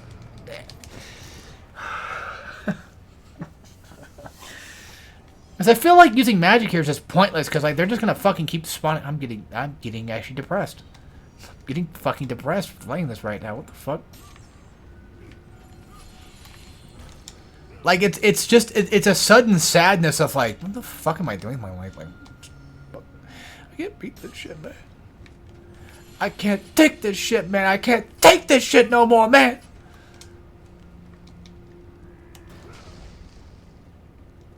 I was going to throw my controller. Not out of rage, but out of the humor of the joke. But I decided not to. Like, I don't want to throw my controller around. Okay, so pro tip: keep these ass wipes like near the saber if you can, and get them to get parried. Keep them with at least within like camera view here, because the last thing you want them to do is have any sort of way of not being found. And don't fuck up those quick times either, because that's gonna be dangerous. That's gonna be dangerous. Also, I don't think you can grab these guys. Like, I don't think you can normal grab these guys. So fucking tired of that shit. I don't know what I'm doing. I don't know why I'm doing this wrong. I don't know why I'm not doing it fucking well. Like, I'm literally losing so bad right now. I mean, I guess if anything, maybe I was wrong. Maybe magic is going to probably help me a lot better here than what I perceive it as. I don't know. I just need more slam attacks. More parries. Could just be a case of, like, corner things. Like, you know, maybe I gotta have, like, the right corner again. Whatever. And I'm supposed to be doing a guide to this, right? Yeah, I know. Tell me about it.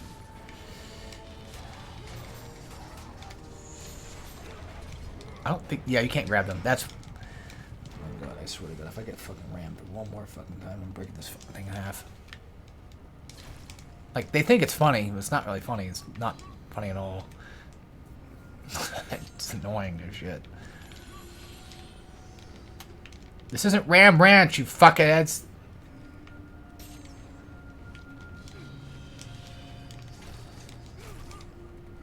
I want to beat this at least before fucking 6:30. Fuck. Fucking A. Fucking A. Actually, better yet. You know what? Fuck the saber guy. Because let's be honest, like, these asswipes are the ones that need to go. Like, he's just, you know, he's just kind of here. He's just kind of chilling. He's just kind of vibing. It's these fucking fuck nuggets that I did not... I pressed circle, yes, but I tried to do Charon. Alright, I think we killed one saber, right? I don't remember.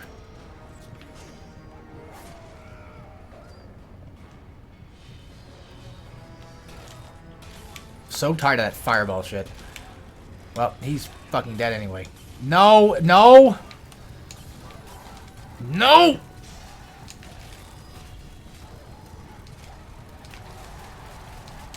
The problem right now is the fireball shit. Oh my god, I am so fucking terrible at everything I do. That's my mindset right now. I'm starting to feel worthless again. That's what happens. When I start to fail so miserably at everything, I just start to feel miserable, or I just start to feel worthless. Like, I start to feel like, oh, I can't do that. Like, dude, I've beaten this game before thousands of times, but for some reason, this one fucking dumbass room is just fucking with my head, and I don't know why. Maybe it's the orbs are just in my fucking pocket, and I just think like, oh, I have that many orbs. Boy, I can't wait till I get to upgrade. Maybe it's distracting me, and I just don't know it yet. Maybe it is the fucking goddamn gauntlet shit. Maybe I had to punch the fuck out of these little turd nuggets.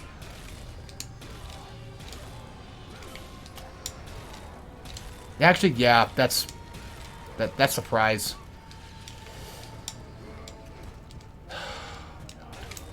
And he just fucking keeps doing his stupid bullshit. Like, fuck off. God. And then the fire's just gonna stay there the entire fucking time. Yeah, you just fucking stay in place and die. Look, me and my audience want me to win. So you're either gonna give it to me now. Thank God for that parry. Okay, I'm just gonna go for the quick time because I'm not taking that risk. Yeah, the thing is, I want to say real quick, the Tower of Persephone is bullshit. And it's bullshit because it's much harder than it really needs to be. There you fucking go.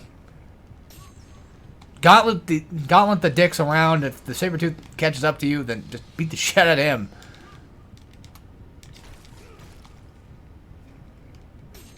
Try not to use too much magic, though. That's the key thing. You don't want to use too much magic. Now, what are you trying to save up magic for? Well, in theory, I would suggest saving up for the Minotaur fight, but you don't need it there. But, you know, save it for like a fight that you know is coming. They're gonna hate. If anything, the Cyclops fight you should save it up for. That's where shit gets really bad. I hate to talk about these. I'm gonna talk about them again, I'm sure, when I get to my guide video, but this room's a nightmare. This room is a nightmare. You thought the first one was bad? This room's a fucking nightmare. You had to do that like 2 or 3 times. And then you gotta open the door again and again and again, and then you gotta watch her fucking run again and again and again. It's just stupid. But the thing is with these Gorgon things here, well, one, they can be beat, you know, they can be broken, so that helps. I say break like the first 2, and then after that switch to like, well, blades or whatever, because of the parry.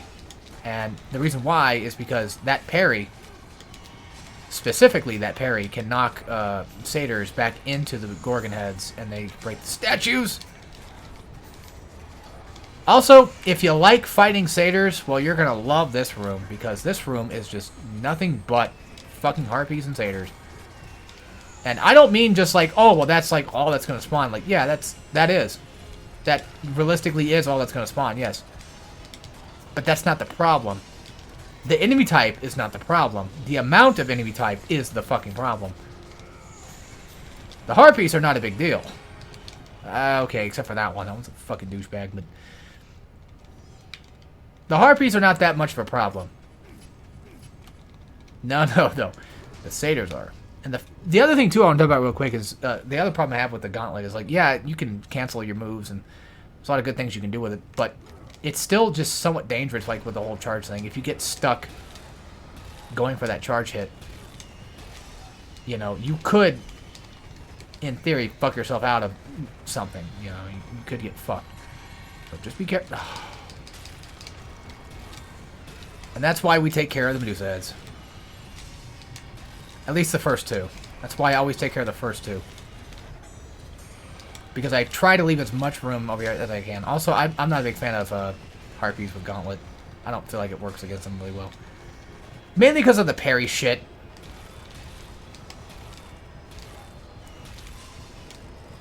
So I feel like the parry, just as you can see, just not have the reach with the gauntlet as it does like with the blades. But gauntlet on these cocksuckers, you know, definitely worthwhile, especially the fact that you knock them out of their combo. And that's something I didn't really do in the guide very much, because, like, I know the gauntlet's good, it's just that I didn't use it much, because I kind of want to use blades.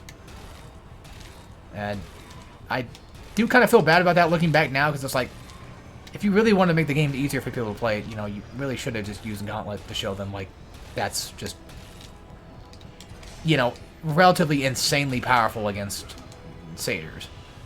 So I guess that's it. So yeah, take this as like a small like guide 1.5 for those that are probably interested in my guide stuff. It's just that during the guide I decided to use blades for a good portion. Because I kind of forgot about using gauntlet for a lot of things. I just didn't feel like it do. Because I make mistakes. Okay, I make a lot of mistakes. Huh? I'm just a little guy.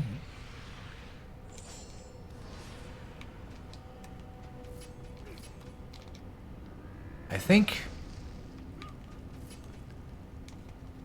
Cyclops is next.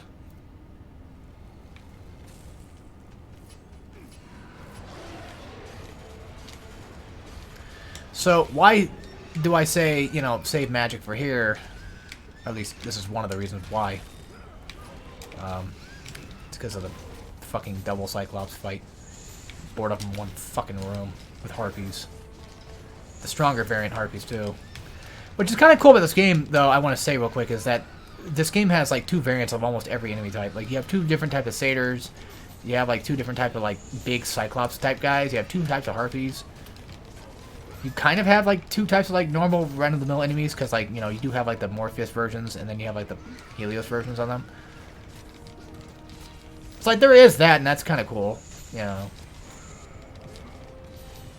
Okay, that's not what I wanted, but I have to play this as safe as I possibly can.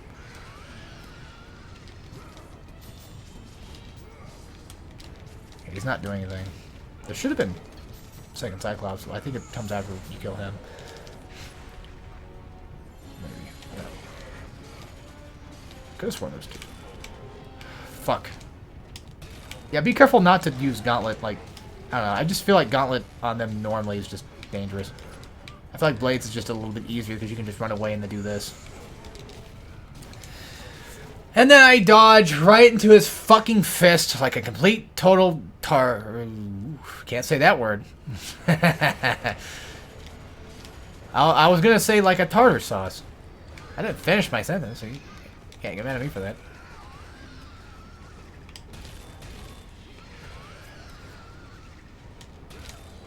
I didn't fully say it. I wasn't gonna say anything anyway. I was gonna say tartar sauce. You guys will back me up, right? I would give a shit. Most of my streamers say it all the time anyway.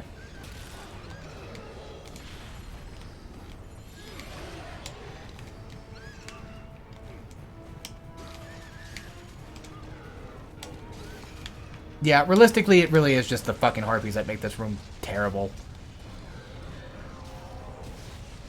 Hang on. I'd say at least one Efreet explosion should be enough.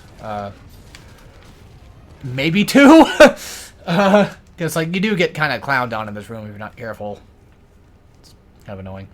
If anything, I can always just, you know, break his armor. And then, you know, magic these ass wipes. Or I could do this. Because this works just as well. Honestly. Looks a little bit better. And it stops him from attacking, too, because if you're busy with these animations, it's just going to stop him from attacking. He's not going to fucking do anything, it seems. At least he just kind of doesn't want to. It's bizarre, but, you know, whatever works.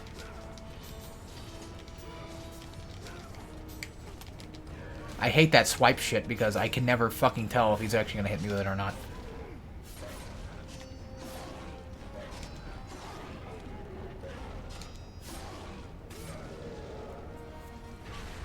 Okay. Yeah, you basically need the gauntlet for this. If you want to get the most effective of armor breaking shit, then yeah, you basically need that. No, wrong one. It's R triangle, you fucking moron. And then I'm going to do it one more time. And after that, I'm going to dodge.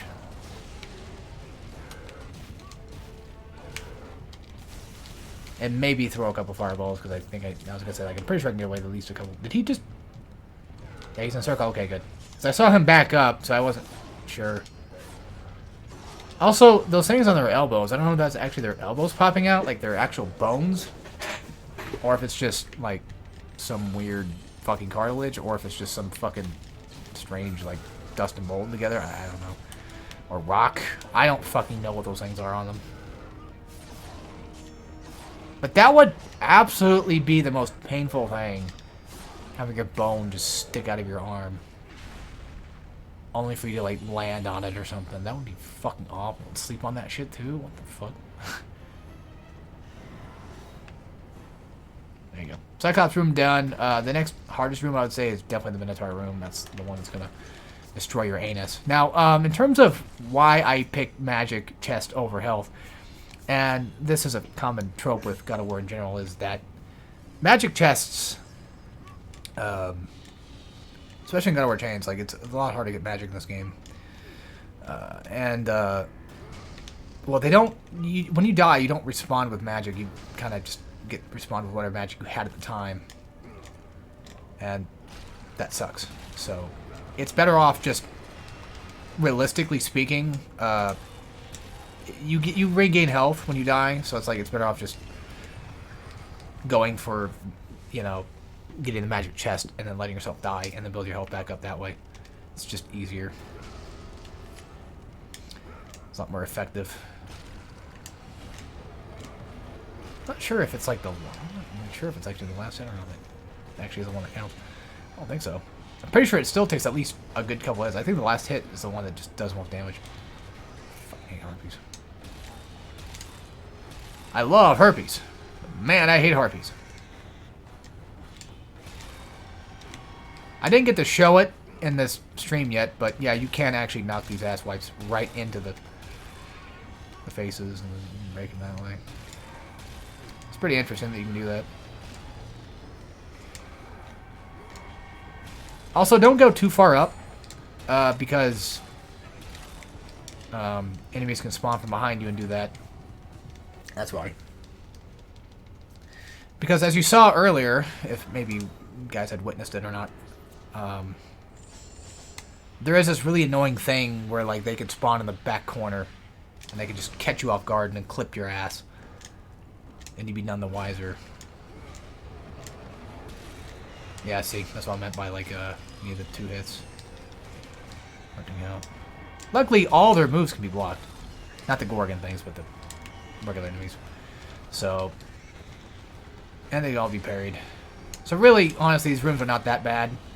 If you think about it, it's just, it's the spawns that are terrible and where they spawn, basically. Now, typically, there are always at least 3, maybe 4 in a room at once. In terms of harpies, it's hard to say. It seems like this room has, like, way less harpies than, like, all the other rooms. The other room. Also, there are times where I'm able to break like 2 in a row, or like 2 at once. Not in a row. What am I talking about? Of course it's in a row. But yeah, I see this spawn right here. Either he spawned further in, or he walked over here, or he just spawned there. It's hard to say. Either way, it's fucking bullshit. So I don't care. I don't care what kind of crazy fucking Bill Nye shit they're coming up with these days to figure out why fucking satyrs spawn behind you. Hey guys, Bill Nye the Science Guy here. Today we're gonna be looking into why satyrs spawn behind you in God of War: Chains of Olympus. Well, as you can see, the coding is fucked up. Well, it's not really that fucked up. It's just called bullshit. Yeah, that's a scientific term for why satyrs are fucking annoying as shit and, well, why they suck. It's because they're fucking bullshit. Now, regular people, they just call it bullshit. But here in the scientific community, we call it fucking bullshit because it's a lot stronger than just your average bullshit. I don't know how to do good Bill Nye. He's got the right choice. He's got the right opinions, though. I think these are the last 2. Maybe. Nope, there's another one. Well, I don't know. I didn't see him there until, like, a little after, so... Not my fault. Not my fault he showed up to the problem late. I told him 7 o'clock. Little bitch ditched me.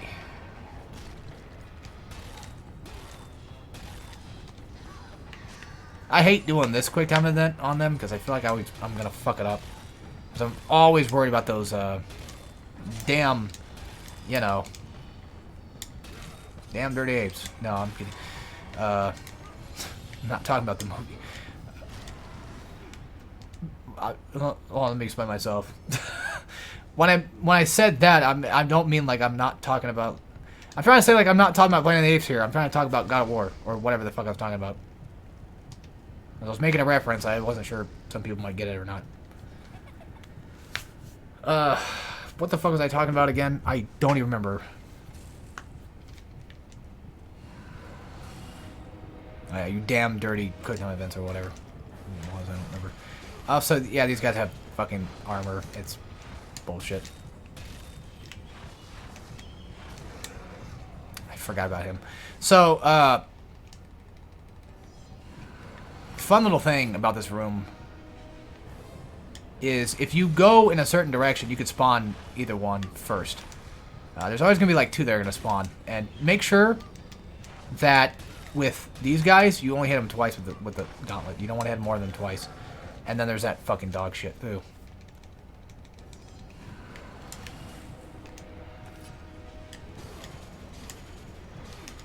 Also, yes, I do have the...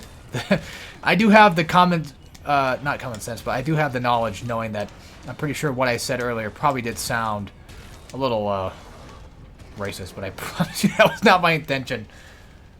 But then again, I'm probably gonna get fucking banned anyway, so might as well just say it was that, right?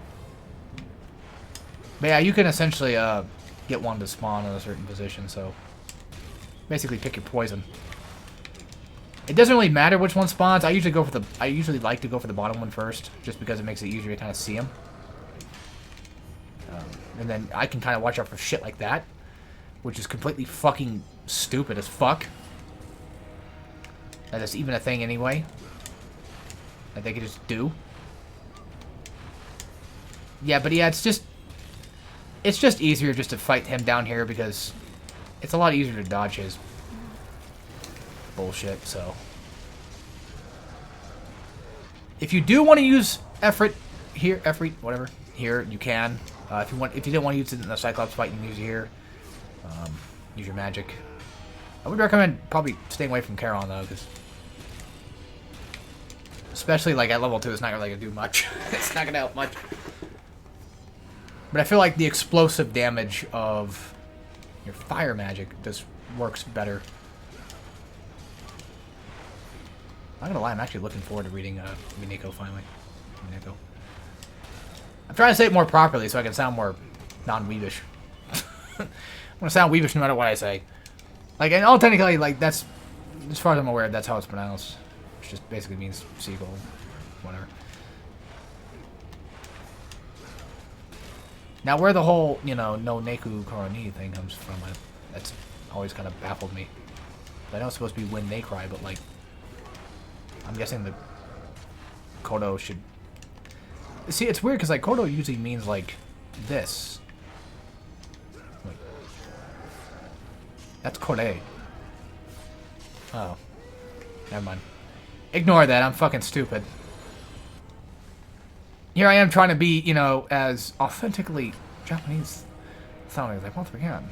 But then I end up fucking up some relatively entry-level words.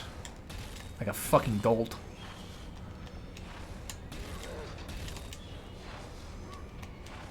We're gonna do this, because this is fucking stupid. We're just gonna fucking gauntlet their asses. And that's what I was gonna do anyway, but, like, we're gonna, like, double down that shit, because this is a nightmare. Yeah, we're gonna do, like, the 2 attacks and then just jump. Rolling works, but I feel like it's not the best. Like, I feel like running away and then just jumping kind of just happens to be a little bit of a better choice. Alright, so after they're dead, there is one more that spawns. Or at least 2 more. You have a chance now, if you have no health, you have a chance to go grab some health. But these guys are going to spawn, so I'd say whip out the gauntlet and just beat the living shit out of them. And do be careful with their bullshit. You know, try to go for that... You don't have to go for the full parry. But at the very least, what you could do is just do, like, the whole, like, you know, shield up thing to make them... Just to kind of stun them for a bit and keep them, like, near you. So, something fun you can kind of just play around with. Also, yes, I do know about the next visual novel, for those who are curious. And I do know there's, like, a 3rd one of 7 expansion. But I just want to do Yumiko right now. Mainly because I feel like it'd be a lot more interesting to read. And the anime didn't really help it much. It's missing a lot of shit. I mean, Higurashi was fun with the anime. I mean, it fucked me up pretty bad, so... Pretty damn good job of that. Both did. Both did. A lot of things did. Why? Wait. Oh, I did upgrade to level 5, didn't I? Oh, alright, that's it. I think. Pretty sure. So now we have Tartarus Rage. And don't you dare make the joke. Don't you make me make the joke.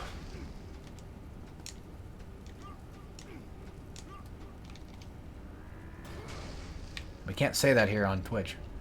I'll get banned. So here's a fun little section that's quite quaint and quite annoying. The thing does stop, however, the problem is you get 2 spawns of harpies when you break a wall. So bear that in mind, that's gonna happen. Wait a minute. Oh, yeah. I was confused. I was like, why is there a door there? Like, we're not even at the top yet. And then I remembered, oh, yeah, wait a minute.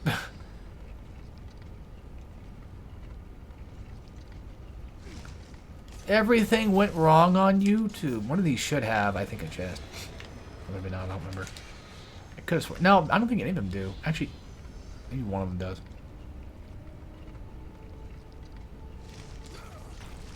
Yeah.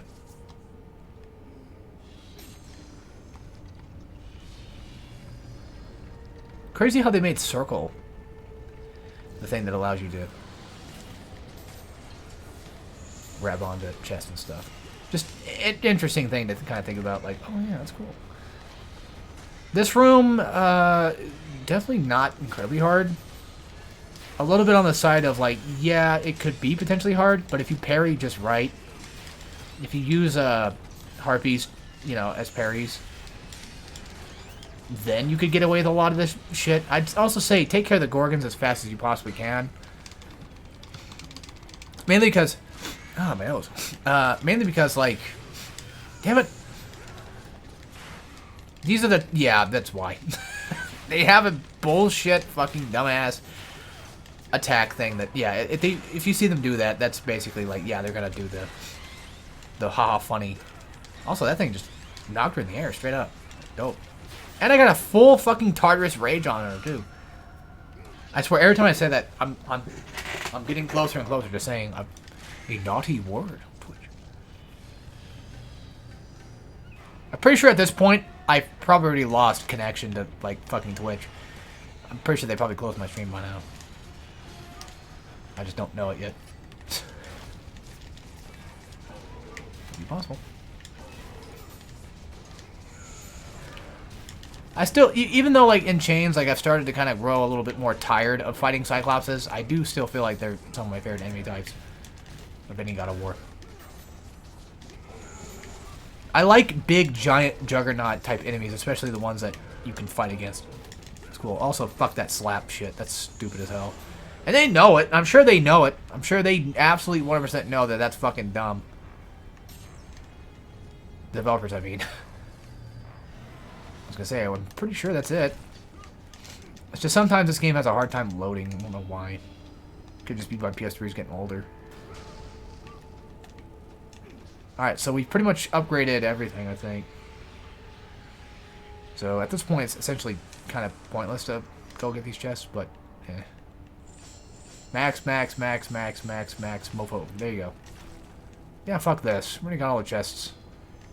They might have magic and health inside, but it'll be alright. Yeah, I was gonna say, like, this should be the last thing. I don't think... You don't fight in here, as far as I remember.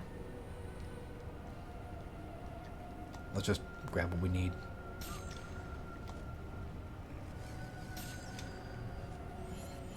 To be fair, I don't know if it really matters or not, because we're gonna lose out on magic anyway. Oh boy.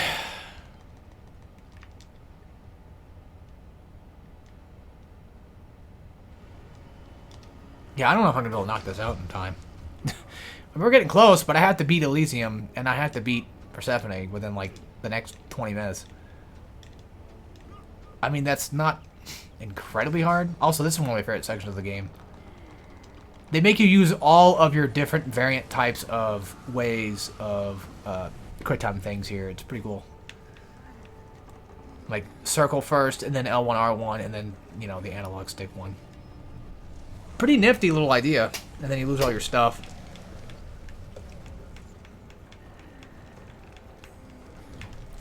Give up all your power, your health, your magic, you know, all that. And your blades, too, yeah. Fully gone. And then now you can run into this. This is the second and last time you get to see that gate. Third, actually, because technically speaking, it's the third, because, like, the second one was, like, the water one, because, like, you go back out of it. People have said online that this is, like, one of the hardest mashing sections of circles, but, like, I don't know about that. I know what they mean when they say it. I'm just saying, like, if we're talking about, like, in terms of physically, no, it's not. Like, there's way worse. I promise you.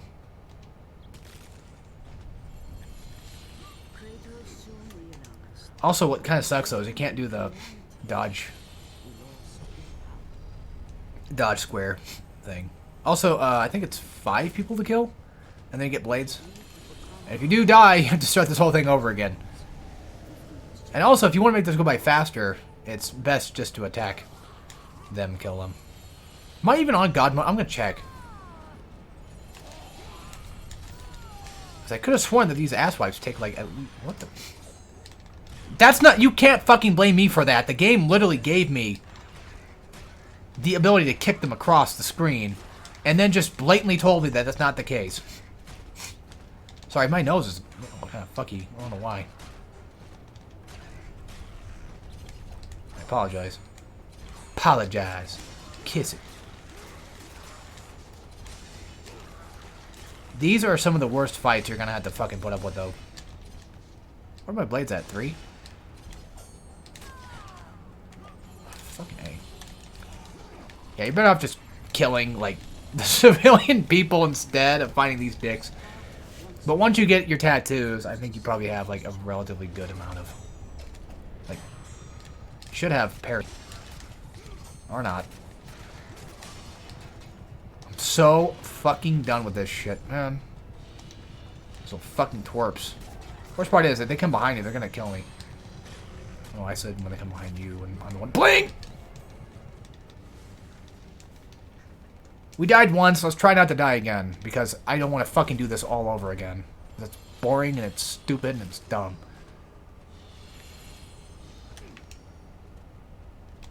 And it takes forever to grab these ass wipes. Come on.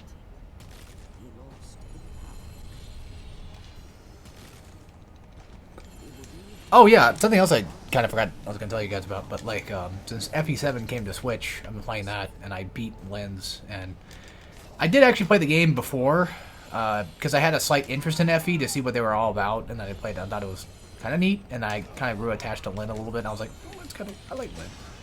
How cute. And then, like, I never got the game, but now it's like on Switch, and I'm like, fuck yeah, dude. I spent like I think it took me like a couple hours to get through her chapters. Because I read somewhat fast. I even did the side quest and everything.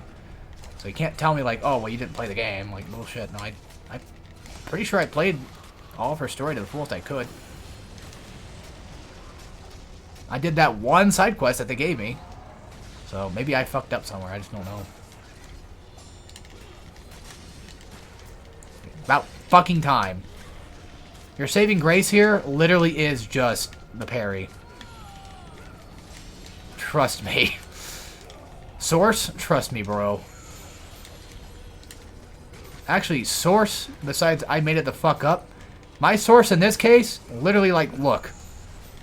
Like, look how goddamn powerful that fucking thing is. It just defeats these guys. Chained Olympus square parry is one of the best fucking parries ever. Like, yeah, sure, God of War 1 and 2... Well, no, God of War 2 parry sucks. I don't like it. I think the animation's just shit, and I feel like it doesn't do any damage. Because I don't get the cool feedback like I do in, like, you know, Chains and then God of War 1, you know. Because, like, here, I'm getting a damn good feedback with it. And then also with 2, it's like... The other thing with 2... There's not even like a triangle variant of it either, so it's like that kind of loses that too. That almost looks like a cowboy hat. Just landed on the ground there. Alright, they're all dead. But now I gotta fight Sabertooths and the like and satyrs, I think. No, archers. That's what it was. I think I could have sworn there was a fucking maybe he spawns like after. But yeah, if you don't have enough magic or upgrades by now, this is essentially the opportunity we're gonna get basically magic. So, you know, do with what you will.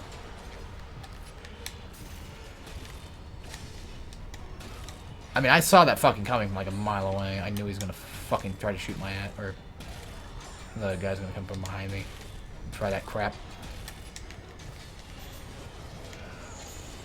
There's that big guy. What? Whatever. What the fuck ever, man. I don't know why you grabbed the Saber Boy when I literally wanted to grab the Archer, but I guess I wasn't close enough because fuck me.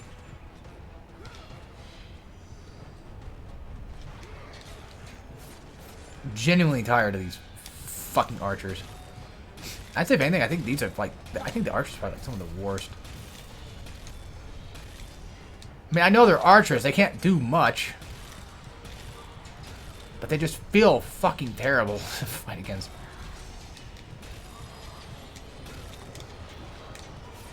Get the fuck out of here. Of course, you just stun lock his ass.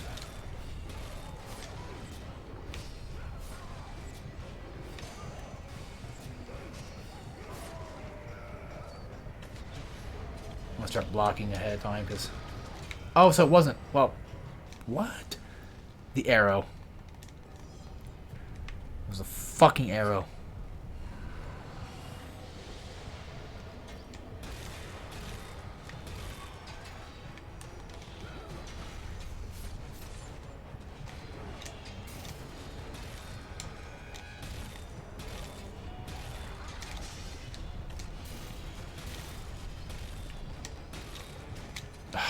God. Fine, fucking kill me. I don't give a shit. That basically means, in my language, yes, I give a shit. I'm just fucking angry.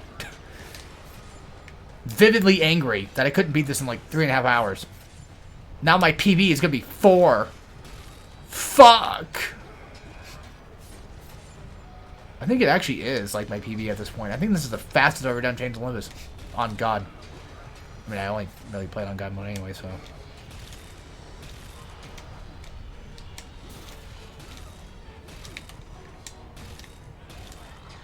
Best part about the PlayStation 3 copy is at least you can use the stick to dodge. However, I do think that L and R are perfectly suitable for it. Just don't accidentally get locked doing, like, you know, Magic the Gathering. Why he's stuck and no archers have spawned, I have no clue. To be fair, I'm perfectly content with that. Because let's be honest, these guys are complete dog shit. Why? Why? Why? Why? Why? Why? I'm physically getting angry. Because it's annoying that you try to switch fucking weapons and then it just fucking does it.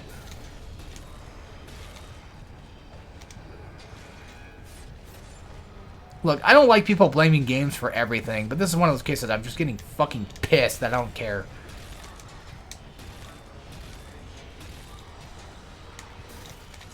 It's like, I feel like I'm getting fucked for, like, no good considerable reason.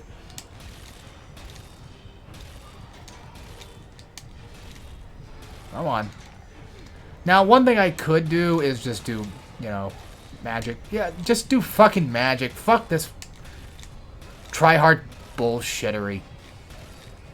It's pointless to try to just get these kills. I mean, you know, why not just do what I did last time when I played this and just go for those grabs? That's the wrong fucking Magic. I keep doing R1. I keep doing R triangle. Circle. I keep doing R circle because I keep thinking that's like, you know, like Poseidon Rage, you know, like, or Atlas Quake. Because they're all fucking, you know, Magic Circle, right? Well, this game does not like that.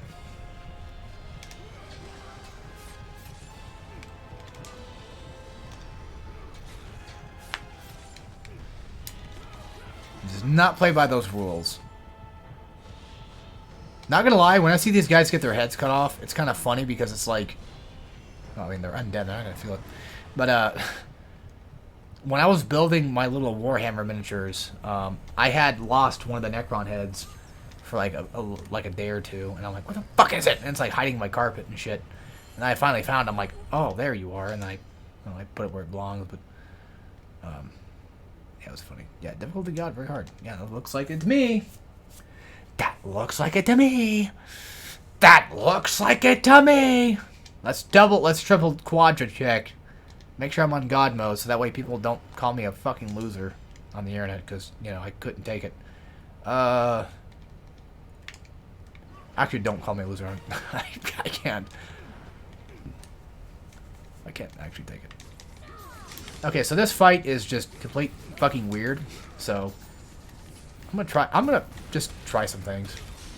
I've never tried a few things before. So, I recommend blades for this fight. I'm just goofing off. Don't mind me. I recommend blades for, like, the majority of the fight. Both those attacks can be parried. However, there are times where you have to parry both. A lot of the time, you only need to parry one. Now, that rock kick thing, the fun thing about that, though, dodge behind her. You can dodge through, like, the rock, essentially. Just, she can lift it up, but it doesn't do anything. I'm dead. But, yeah, the entire sequence can pretty much just be fucking parried for the most part, except for the rock, so. Yeah, sorry, folks. The rock, Dwayne Johnson, cannot be parried in this game. It's not my rules, so I didn't make it up. It's just how the game plays. But yeah, you can pretty much just dodge that entire rock section just by either dodging behind her or whatever. It's really not that bad. Get the timing down for these parries, though, because that's going to be the most helpful thing you're going to have in this first phase. Oh yeah, don't worry. It's a boss fight. It's got more than one phase. It's a God of War boss fight. I mean, you get what you kind of came for. But yeah, see that right there? Typically, that first parry is enough but she would not let me get that second hit. I didn't know she... Okay, I'll say this. I didn't know she was going to go for that second hit. I didn't realize that I had to parry that. So... Technically, it's my bad. But yeah, I'm just goofing off and trying things right now. Just to see if they work. I don't feel like the gauntlet has good enough control for this, though. Like, I don't feel like there's enough for me to get use out of it, I guess. God, seeing Kratos run up those stairs is kind of funny looking. It's a little dorky looking, I guess.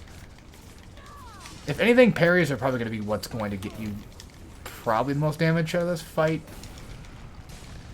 Considering that's kind of just fucking dog shit.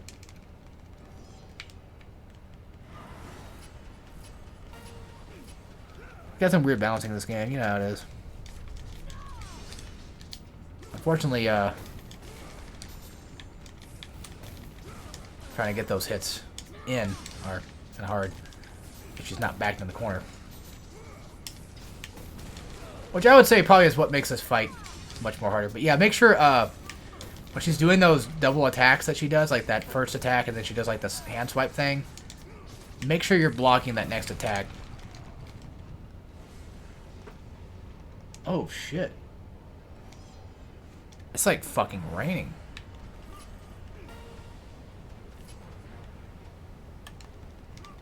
That's not a good sign.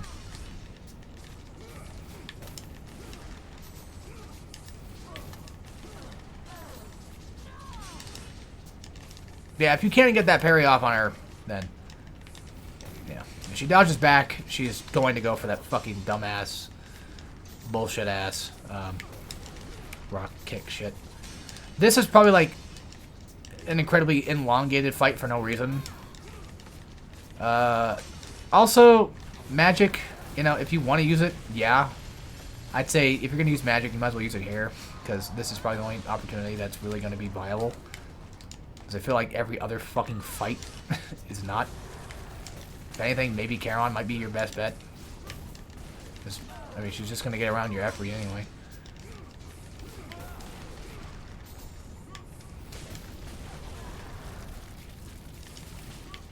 I mean, granted, eventually later you can throw, like, you know, some fireballs at her, like in the second fight, but it's just pointless. You guys will see why when I get to that part. Once I get to that part, I should say. Also, you don't have to fully kill her, but you do have to get down to, like, a pretty decent chunk of damage. Which is just dumb. Fucking dead!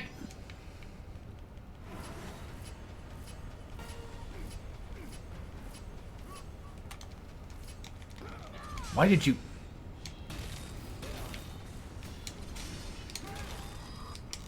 I mean, yeah, if you want to get past that second...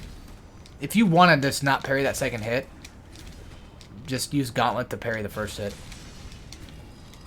And then you could just get away with that. If you wanted to do this, that's one thing to do. So here's a little fun little different thing you guys can do if you really wanted to. So yeah, see, here we are on Turd Monkey's channel. And, you know, we experiment a little. A lot of dick sucking, you know. There's a lot of strange things happening here in the wilderness.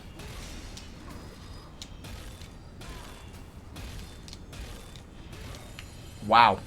I didn't think about this, actually. I should have probably done this before. It's way easier than...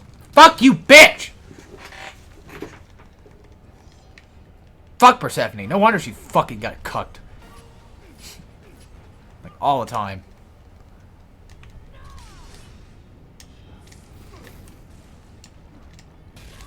Yeah, I'm just gonna try to stick with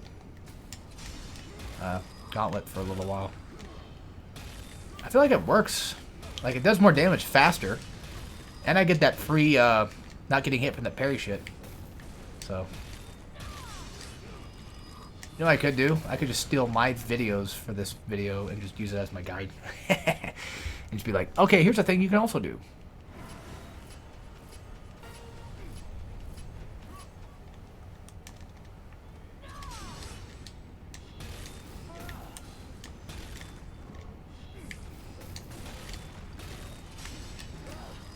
Okay, I'm just gonna have to take it a little bit more simpler. I need to stop going for that triple hit shit, because it's not gonna... That's the thing that's going to get me killed if I go for that triple. And if she does that, that haha funny flying in the air one, then just don't worry about the parry and just go for the block itself. Don't worry, we'll get past her bullshit in a minute. It just takes me a good while. That's all.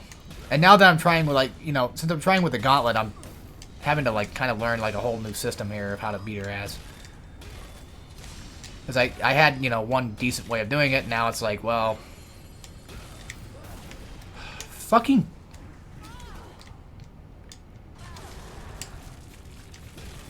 I hate the rock shit, because... I know you guys can't see it. I know you guys cannot see my hands, but you would have saw me evade there, and I still, for some reason, just got hit by a rock. Because Kratos did not evade the direction I wanted him to evade. I don't know if that was because I evaded to the front. I don't know. I think it's the gauntlet shit. I think that's what's fucking me, because I'm hitting the stick and it's not working. Alright, now I'm curious. Yeah, so, yeah. You can still, like, cancel out of a lot of these moves, but some of them you can't. Well, the dodge one, no, of course. But, like, I feel like once you're... Yeah, okay, I see what's going on. Once you're committed to it, like the full attack, it's kind of hard to walk out of. I have never been this bad at her. Well, I am trying a different method. So that's probably why. Yeah, I'd say just don't get too cocky, don't get too greedy if you're going this path of fighting her ass. Oh my god.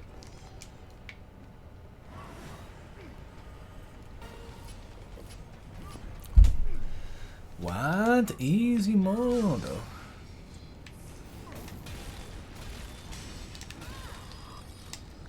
Yeah, I'm trying to, like, figure out how to just get her to fucking do this more often. If anything, I think the third hit's, like, the easiest one to kind of, like, dodge out of. Yeah, you pretty much have to, what's the word? I fucking don't know. I lost my train of thought. That fast, yes, it's incredible. If anything, like, the only way to really cancel is, like, dodge canceling doesn't really work, but jump canceling kind of does. Yeah, that's a neat little thing you can do here. If you want to... It's not fucking fair. Because Kratos doesn't get up fucking fast enough, and then you have to, like, roll all the way that shit, and I just don't want to roll. I'm dying because of laziness. That's literally it.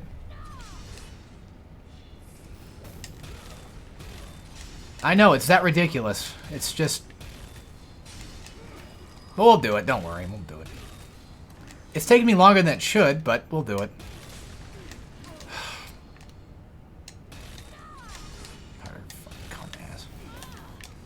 Oh yeah, I need to remember not to dodge with Gauntlet. Well, it's hard not to. Because my brain, you know, wants to dodge roll the rock, because that's what has always been, you know, the thing that I do.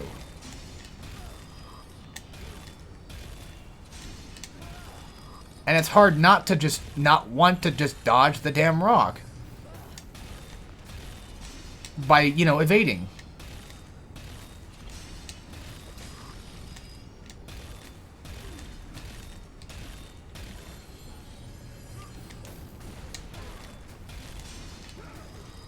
Luckily, the parry on that is not incredible bad, like, terribly bad.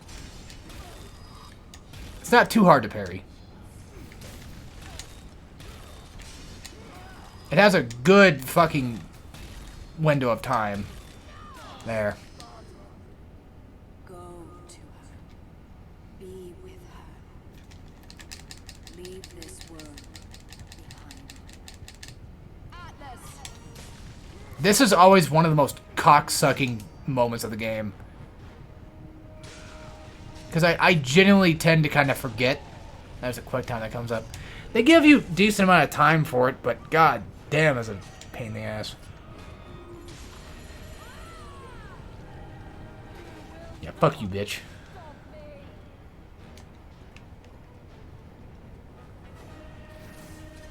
So anyway, I typically tend to kind of rely more on like L1 triangles for this fight. I'll try Gauntlet and see what happens.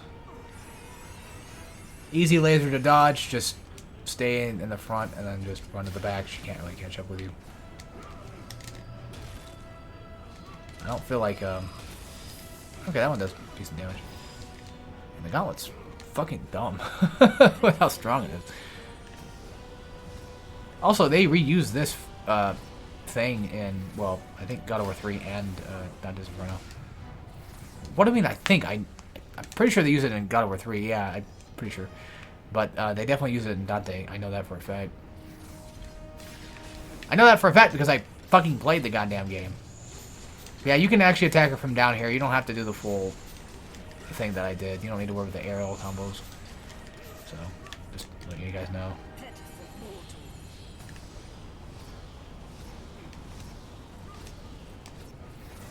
But now I'm curious, though. I'm curious about the Gauntlet. Also, my finger is... I keep saying also all the time. My finger is turning red. From how much bullshit I'm doing. Oh, yeah, that's a move. Yeah, I'm just going to rely more on I'm just going to rely more on...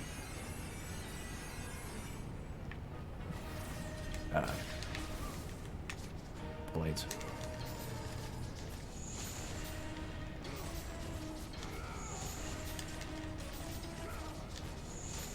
Come on. Yeah, the rest of the fight is just super straightforward.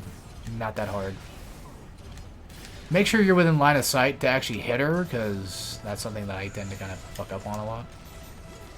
And if you want some free hits, you can just, of course, go for, like, you know, the light. It doesn't work the best, but any amount of extra damage is fine in my book. However, of course, with the lack of magic you get, you know, it's not going to help much. And these things are relatively easy to dodge. It's just making sure that you're going to be able to block her. Crap. That's going to hurt if I get hit by that. Fuck. I actually got hit by one of those. Just doesn't happen very often. Not to brag, but like... Oh. What? What? What? Whatever, dude. It's fucking moronic anyway. No, yeah, I'm angry as shit. Like, this is pissing me off a little bit. Like, I'm getting a tad bit pissed off, especially with the fucking Kratos doing the goddamn Herculean, whatever the fuck it was called. You know the one. The Helios Slat, or whatever the fuck it's called. The hold square move is just bullshit. Doesn't do that to triangle, though. Also, gotta love this God of War 2 final boss music, huh? Well, not final boss music, but Fates.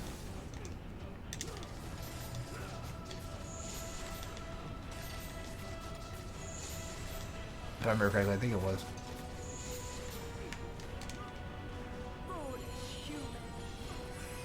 Okay. Ooh. Okay, good. I don't like the dance monkey dance bullshit. You know what I mean? Like the fucking, like, having to fucking dodge all that crap that she's just throwing at me for some buttfuck dumb reason. Alright. She's dead. Just quick them events and that's it.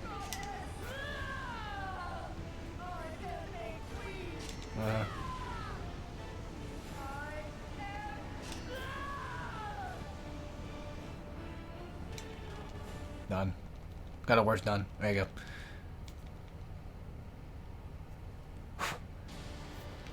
Let's go see if that actually was on, I mean, it looks...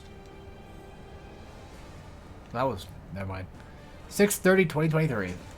God, very hard. Fuckers. God, very hard. Yep, there you go. So that's done and over with. I hope to cock I'm actually streaming this. Yeah? Okay. Yeah, about a 4-hour stream. Not bad. I actually PV'd the fuck out of this, so... Alright. Yeah, I think that's gonna be it, so... You guys enjoy, and I'll see you all next time. As always, take care, everybody.